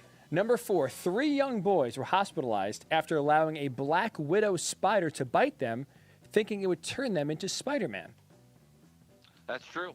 That is, boom, ding, ding, ding, 2020. 3 Bolivian boys found the spider and provoked the spider to bite each of them, again, thinking they were turning to Spider-Man. Thankfully, they all had to go to the hospital, but all were discharged. Thankfully, a week later, okay. So that's obviously Black Widow, very poisonous, not good. Not a good spider to get bit by, but all good. And obviously, now they learned a hard lesson. Can't get bit and turn to Spider-Man. Not real. Yeah, not real. That's only in the movies. Only in the movies. That's a discussion their parents probably should have with them a while before they even went down that road. But hey, yeah, I agree. Guess some lessons are better learned hard. That's for sure. All right, Basegs, for the money, for second place here, number 5. Are you ready? Yeah. See, this is like, in the NBA before Game 7s, they used to do best out of 5s in the first round. Yep. And boy, I'm feeling the pressure right now. Game 5 for the win, or is the season over? I'm ready. That's it. To continue to stay alive here. Number 5, a grocer in Alaska has been making I'll restart. A grocer in Alaska has been making weekly 14-hour boat rides to a Costco in order to supply his town with groceries. Is that true? Is that the only way the town can get groceries is by 14-hour boat rides to Costco, or is that false apocalypse? Ooh, see, you laid out there at the end that I thought was very interesting. Is this the only way? So that has me thinking that this is one of the ways, but not the only way. But then again, why would you take this route if there were other options? I think there'd be something easier. Now, this is a very heroic task this man is undertaking to do this. So I believe in good. I'm going to say yes. This is true. This is 2020. He's got it. 2020. Guy named Toshua Parker. He owns Icy Straight Wholesale and normally receives shipments from Costco, I guess, by Alaska's ferry system. I guess they get large imports through the ferry system. But that system's not running, obviously, because of the coronavirus. So he bought a 96-foot barge and took it upon himself. Goes down there 7 hours down, 7 hours back, makes the trip weekly to supply his town with groceries. Basegs, you did it, buddy. 3 out of 5. You're in the money right now. 3-way tie for second place. You are in. We can use those Uber Eats gift cards, get one, and support whatever local town you want. But hey, you did it, man. Cool, man. Down, thank you, Hickey. down 1-2. You came back. So what happens? How many more people do you have coming on? And what happens if there's a tie? Or have you not gotten that far, and I'm putting you on the spot on your own show and doing a terrible job? So I'll say this. I'm not sure. The tie, I'm going to plan on honoring whoever gets it. So if, God forbid, there's 10 people that tie for first and second place, I'm in a little bit of trouble here. So I'm going to try to honor my commitment and pay it out. When the game is going to end, I do not know. Part of it is content. I still have some, I have a running log, basically, of stuff that's happened. So really, I guess until that dries up or until people just don't want to play anymore, I run out of friends to hit up. Whatever comes first, probably the less amount of friends having. So we'll see. But this game, there's really no open-ended ending. But thanks for coming on, man. Appreciate it. You got it, Hickey. Thank you, brother. Mike Biseglia, the great CBS Sports Radio producer, great host, creator of the Mike Delivers podcast. As you can see, if you are into food, it is a great, great podcast to listen to. And he is fighting against the man, pushing back against corporate America, and standing up for the little guy in his latest podcast that will be dropped tomorrow. So when we come back, Gary Washburn of the Boston Globe discussed the latest NBA return to play format, and Jaylen Brown going down doing a great service in Atlanta. We'll discuss all that with the Morning Boys Ryan Hickey return right here on the Worldwide Sports Radio Network. You're listening to the Worldwide Sports Radio Network. Edward Lehman has been a trusted insurance advisor for over 16 years with insurance solutions for auto, home, commercial, life, and retirement. He's located at 54 Sunnyside Boulevard, Suite H in Plainview. That's just 1,000 feet south of 495. Local agent, local advice. The time to think about insurance is before you need it. So do yourself a favor, and before you pay your next insurance bill, give Ed and his team a call, 516-935-3900, or visit him online at www.allstate.com/EL. Edward H. Lehman Insurance is your trusted insurance advisor.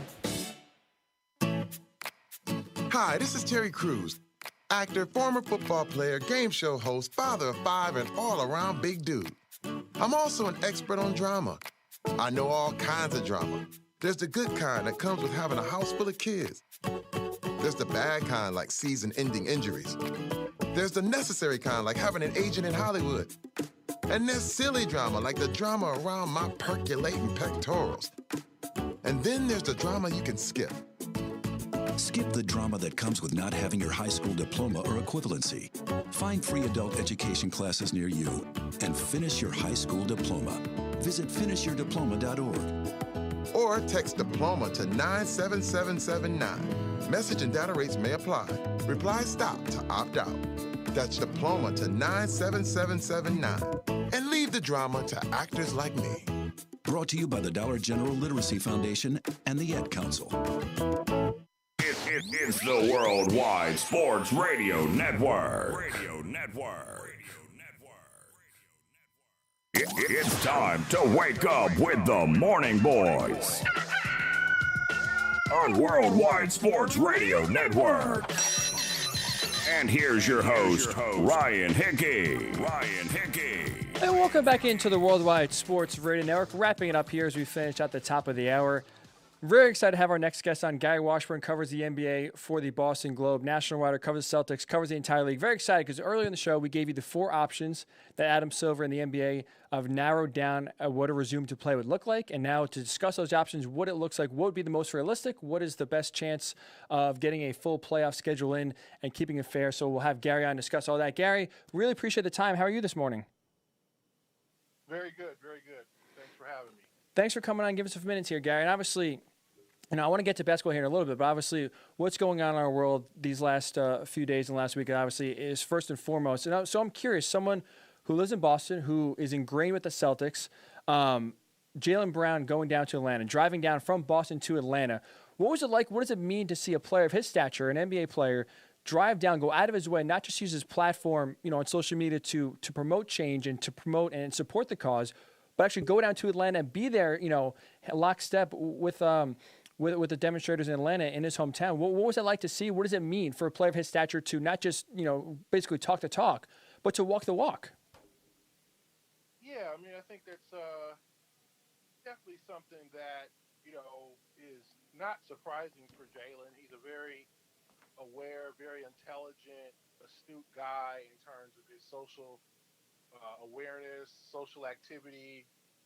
He's a leader, he's a guy who definitely wants to lead by example and set an example for younger people like himself to understand the world around them.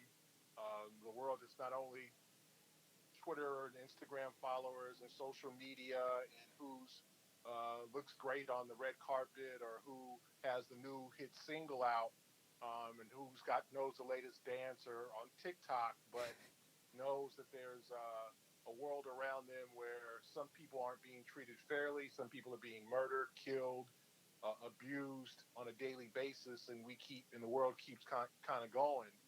And so it doesn't surprise me that Jaylen is a person who wants to let people know and set awareness and set by example that we need to do something about this, and we need to be a society that calls out action. That's about action, and that's about awareness and about fairness. So this doesn't surprise me at all. He's a very intelligent kid. He's already part of the Players Association in his fourth season. He's a guy who probably will one day be the union president, and lead his brethren, all 450 players eventually. So this doesn't surprise me at all. And I'm proud of him given that he's only 23 years old. Right, like you say, extremely young, and on social media, he was putting out there that he doesn't have all the answers. He's very young, but he felt like his voice has to be heard. I also think it's very inspirational. I'm curious, have you talked to either, current Celtics players or other players across the NBA after seeing what Jalen did, like you said, going out there and actually being part of a change? Have you seen any other players maybe inspired to, instead of just, again, going on social media and tweeting and putting out there their support, actually taking some action? I saw Enes Kanter was out in the streets, I believe in Boston, if I'm not mistaken. So have you seen, or at least have talked to any other players on the Celtics or otherwise the NBA that have taken action because they saw Jaylen Brown do what he did and take action as well? Well, I don't know if they just because of Jaylen, but I think there's certain players in this league that are very socially aware, and I don't think we pay enough attention to that. So there's been various players, obviously, on social media, but if you look at someone like ex-NBA player Steven Jackson going up to Minneapolis for the press conference, Karl Anthony Towns, who literally recently just lost his mother to COVID-19. I mean, he could be under a cave right now in crying, and no one and everyone would understand. I mean, this is a guy who lost his mother before the age of 60 to COVID-19. He's a very young man, just lost his parent, and he was out there in Minneapolis offering support and at the press conference. So I think that there's more professional athletes, especially NBA players. These guys are young African-American men, most of them, obviously not all of them, are young African-American men who have probably had their issues with law enforcement one way or the other over their years. They've been stopped driving a nice car, or they've gone somewhere and had the police stereotype them, or, and honestly, too, they probably experienced their share of good cops. I mean, these guys, I think people forget, these guys also have security guards. These guys also have people who secure them who are former police officers. They know that there's good cops. I don't think anyone is saying that there's just 100% bad cops. A lot of these guys work the arenas. When they retire, they're former officers. They work team security. And so they know that there's good cops, but I think that a lot of these players understand that young African-American men especially, and there's women too, obviously, are being targeted, are being stereotyped, are being judged. I think we saw the incident with the woman in Central Park calling the police on a bird watcher. Right. I just think it's come to a head. And I think that if you're have any type of awareness, you're going to say something. And I think a lot of these players understand it's time to step up and say something. So I'm curious with that then Gary, do you think it's, and obviously it's, 2020 has been what it is. And obviously the corona, it's no positive, right? That the league has been shut down the way it is. But I'm curious with timing, right? Timing is almost everything sometimes. Now that there is no basketball currently, now that there really is no other distractions out there, is this almost, could you see change actually coming about and things actually happening in a positive way because now everyone can kind of put their focus on this? Like you said, you have players that if this was going on while the season was happening, Jaylen Brown isn't going to be able to go to Atlanta. You're going to have other players that aren't going to be able to put their voice out and put their focus on actually finding a cause and changing for the good because they have a season there. And this is the middle of playoffs. You have conference finals, the finals coming up, especially for a team like the Celtics who, you think will be in the playoffs in the long run here. I'm curious, is this almost, a nice chance that actually the message could actually stick because everyone can put their focus on the true issue at heart instead of getting distracted by sports or anything else if the coronavirus wasn't around? Yeah, I mean, I think that, and ironically, that is probably true, that the fact that these guys aren't up to anything right now, they're just working out at their homes or if their practice facilities are open, they're going to their practice facilities and working out individually. And they have time I mean, I think a lot of these guys have probably done a lot of different things over the last 3 months, whether it be, study, maybe try to enroll in some classes or spend obviously extra time with family or take up a new hobby or do something different. Some of these guys, have different interests besides basketball. And I think for all of us, I mean, if you haven't done something different over the last 3 months, whether it be, have a take up a new hobby or do something, housewife or do something that you didn't get a chance to do over the last couple of years because you've been so busy with work.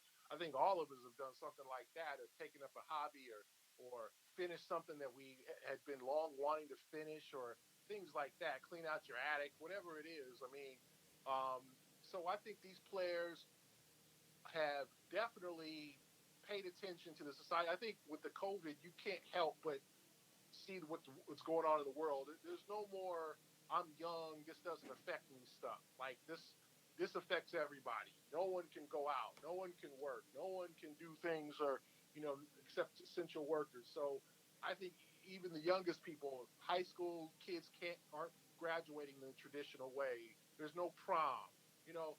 So this has affected kids from everybody from 0 to 92, as the Christmas song says, right? So um, you gotta. I think these players are now aware, and yeah, the fact that now they're not playing and they can see this and they can focus and they can talk to people, and they're not basketball isn't their central uh, figure in their life, the central activity. I think it does allow them to pay more attention and to be more socially active. Obviously, if this happened in the summer, they'd probably be out because it'd be off season. But yeah, I think there is something to the fact that they're not doing what they usually do, so they have time to put more focus on things that probably are important to them too. So Gary Washburn, National NBA writer for the Boston Globe. Follow Gary on Twitter, at G Washburn Globe. So Gary, you just hit on it. This is the time, obviously, unfortunate that it is because of the coronavirus. We're all at home. We're picking up different hobbies, doing different things we normally wouldn't do. So what's the hobby in your life then that you've picked up that either you've worked on or that you had to distract you? Wow, that's interesting. I was able to finish a book that I've been working on. Just spend time with family and friends.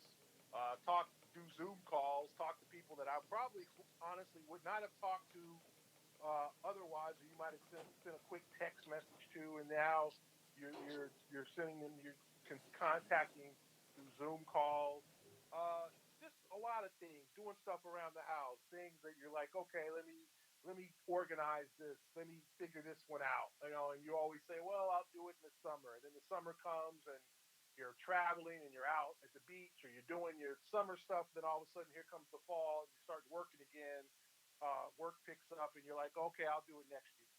So I think this has allowed a lot of us to kind of, do things. I mean, I've never seen, and I know you're, young guy, Ryan, but when I was growing up, people jogged around the neighborhood. There was no the gym wasn't as popular. People used to run at their local high schools, run around the blocks and stuff like that. Now I see that more than I have in 25 years. You see people unable to go to the gym and they just run the neighborhoods. To me, that's kind of refreshing to see people do things that, because we don't have the resources that we had, obviously 4 or 5 months ago. The world has been turned upside down. And I think hopefully we learn something from this and we keep some of those basic things that we've picked up and we don't take for granted.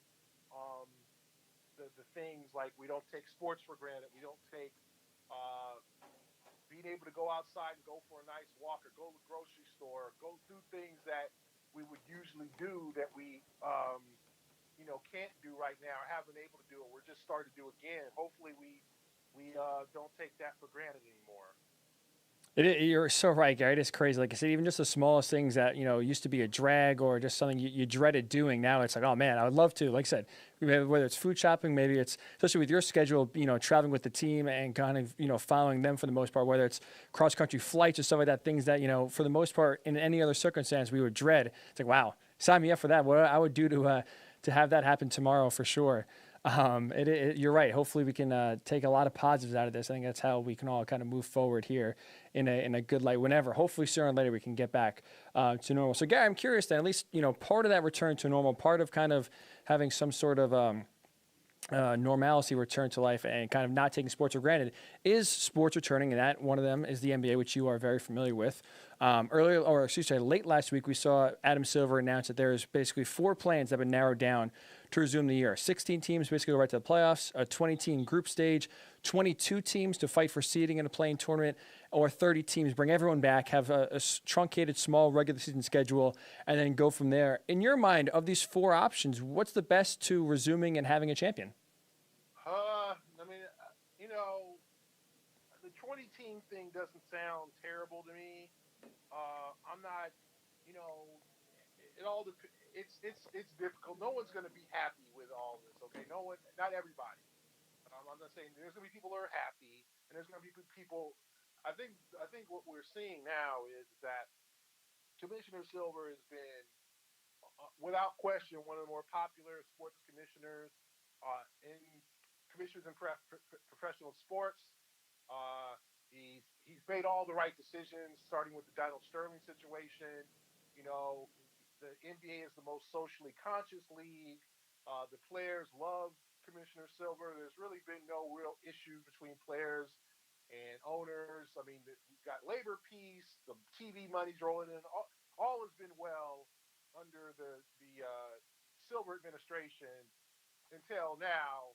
And I'm not saying that it's going to blow up, but he's going to have to make a decision that's not going to be popular for everybody. If you invite all 30 teams, then there's 5 or 6 teams that don't want to play.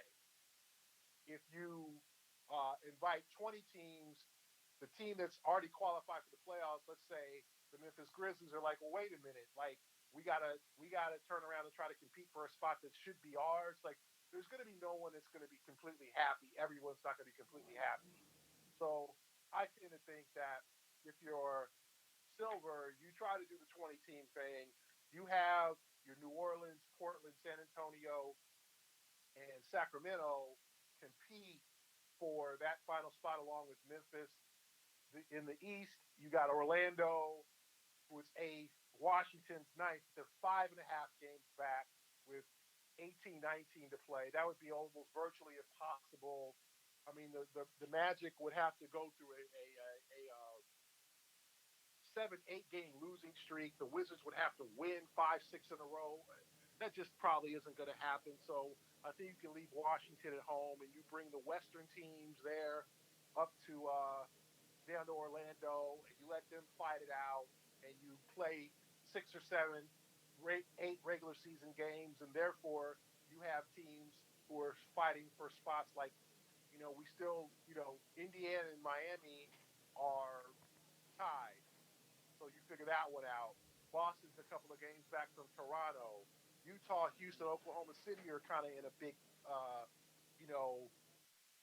log jam in the West. So you have a lot of little things that need to be decided, and you try to decide that with those 8 regular season games. You figure out who's going to be the 8th team in the West, and then we just move to the playoffs, and you try to have a full playoffs. The one thing is, I think that you're probably going to have to play some back-to-backs. There's no travel, so we're not talking about where you got to jump on the road like a traditional NBA back-to-back that most teams play. But you do not want to intersect this season with the NFL. Like, you don't want week 2 of the NFL and the NBA playoffs to be coinciding. The NBA don't want to mess with the NFL. Like, as much as the NFL is, quote unquote, lost in popularity, and there's some people upset with Goodell and all that, it's still the number 1 sport. And if the NFL kicks off on time, the NBA doesn't want to intersect with that deep into that season. So you want to finish this by early September. And so I think you try to rush the playoffs through August, and then, uh, a 7-game conference final, 7-game final series, and then try to end the season as best you can and try to figure out what to do with 2021. So I'm curious. So, like you said, all right. So Gary, so if you from what I've read, and correct me if I'm wrong, the league is trying to resume in late July, early August, correct? Yes. So in your mind, you think the best way, basically have the month August, squeeze as much, whatever you have to do, whether it's a small regular season games to get seating correctly, and then squeeze the playoffs, like you said, back-to-backs, squeeze as much of it as possible, and the drop-dead date theoretically should be the week after Labor Day, right on Labor Day, to get out of the NFL's way, to get all the, the playoffs in on time? I would say mid-September. Okay. You might have to go into like early October, but as you know, you're gonna have if baseball gets itself together and figures out what it wants to do, you're gonna have baseball then. You're gonna have college football. if they start, so it could be just. But that's what. That's probably what's gonna have to happen. Like somebody's gonna take a hit, like in this, like ratings wise, it's gonna be the world for the sports fan is never going to be better. I mean, you're going to have MLS soccer. You're going to have all the sports. Maybe if the NHL lasts that long into September, you're going to have the NHL, NBA, college football, pro football, and Major League Baseball all going on at the same time. Pay your cable bill, get your sports channels all lined up, because it's going to be a smorgasbord of sports. But if you're the NBA, you don't want to affect next season too much too. It's obvious next season's not going to start on October 20th or when it usually starts. I think we all know that it's going to probably start around Christmas time, the opening game, and they'll try to push it into July, August, September, or whatever. But you also next year have the Olympics. So when you have the Olympics that starts in July, you got to give Team USA a chance to warm up with NBA players. But if it's the playoffs, no NBA players going to play for Team USA. So do you, in next season early, do you have an abbreviated 66-game schedule for next season and cut next season short too? So the NBA's got a lot to do. But I think so for them, they want to end this season as quickly as possible. But you also want to have a full legitimate season. You don't want to have a 5-game series in the finals. You don't want to have anything where people say, that doesn't sound right. You want to have a full playoffs. Now you might cut one of the first round series to 5 games. We'll see. But you want to figure this out to where people consider the season legitimate, even if it's shortened. So Gary Washburn, National NBA writer for the Boston Globe at @GWashburnGlobe on Twitter. So Gary, I'm curious. Do you like the idea of pushing the schedule back to where even if not just next year, but going forward, the season starts in December on Christmas Day, let's just say, and then ends in July? Do you like that schedule, or do you kind of like it the way it is now, middle of October, end it in early June with the finals? Which schedule do you think you prefer better for the NBA? I am completely against starting the season on Christmas. I think that's ridiculous to me. I think that's I don't want to see NBA basketball spread into mid-August. I just think basketball is supposed to end the beginning of the summer. You have your summers off, and then you have baseball, and you have your training camp football. To see the NBA, and you have summer league basketball. To see the NBA spread all the way into August every year, to me, I just think is a bad idea. And I think that you always want your college basketball and your pro basketball to be going on at the same time. If you start, you literally would have a month and a half, almost 2 months of college basketball playing before the first NBA game. I just think there's something wrong with that. I think basketball is a fall/winter sport. I have no issues with it starting in late October and ending in late June. I think that's perfect. I think, and then you give August, September a break, and then you start up again with training camp in late September. I'm not sure, the whole Christmas opening day on Christmas. That sounds. great, but I just think that's way too long to wait for basketball. And do you want to really see basketball in mid-August, the NBA Finals? Is that really what we want? Do we want basketball the first 8 months of the year? I don't know. I think it's fine as it is. I think that sometimes Silver is a very open-minded commissioner, but and he's open to new ideas. And I think there's a lot of these, quote-unquote basketball experts and analytical people that love to toy with the game and want to change things. Some things, just leave it alone. I think late October to late June is fine for NBA season. Gary, that's the perfect segue to the last question I want to ask you here. Like you said, Adam Silver is not afraid to change the format, not afraid to change and tinker with the game to try to make it more appealing, whether it's to the younger audience, to the fans, or just try to make it better for the overall game. So I'm curious, in your mind, does the NBA format, the NBA playoff format overall need to change, or do you like East West 1 through 8, and that's that, or do you think it should change to seeding 1 through 16, playing tour, all these different formats we have now possible? Do you like any of these ideas as a full-time playoff format, or do you like the way it is now? No, I like the way it is now. I don't like the whole let's have West and East. I think that there are certain things that, just I said, sometimes you toy too much with. And, do you really want a Boston-Portland first round? Like, some of this is like, it sounds great on paper, it sounds great theoretically, but you don't want these teams zigzagging all over the country to try for playoff series, for first-round series. And I think there's always something to be said for regional rivalries. That, to me, that's something that I think that definitely gets undervalued, is that having we look at Lakers, Kings in the 2000s, and now, Golden State, Houston recently, Cleveland, Boston. Like, you look at these tough regional Eastern Conference, Western Conference rivalries, and to me, that's what I think is undervalued here, is some of these great rivalries that are in the conference. And so if you want to eliminate that, to me, leave the Eastern Conference champion, the Western Conference champion to fight it out in the finals. I think that's best. If sometimes the best two teams are in the same conference, well, that happens in every sport. That's just the way it is. We can't toy with everything to try to change it. I think that sometimes you just have to leave it as it is. I think it's fine. You can read Gary on the Boston Globe. He does great work, not just for the Celtics, but also the NBA at G Washburn Globe, where you can follow him and find a lot of his work. Gary, really appreciate the time. Hopefully, stay safe, stay well, and hopefully we can talk some basketball soon and get some playoff games to discuss. Thanks so much for the time. Sounds good, Ryan. Thank you. Gary Washburn, again, the great NBA writer for the Boston Globe. Really do appreciate his time. And that will do it for this edition of the Morning Boys here on this Monday. Hope everyone is staying safe. Everyone is staying sane. And obviously, we hope the calendar flip to June can inspire some hope, inspire some change here through 2020, through the first 5 months have done the complete opposite of that. We hope you're staying well, staying safe. We'll talk to you on Thursday right here on the Worldwide Sports Radio Network. You're listening to the Worldwide Sports Radio Network.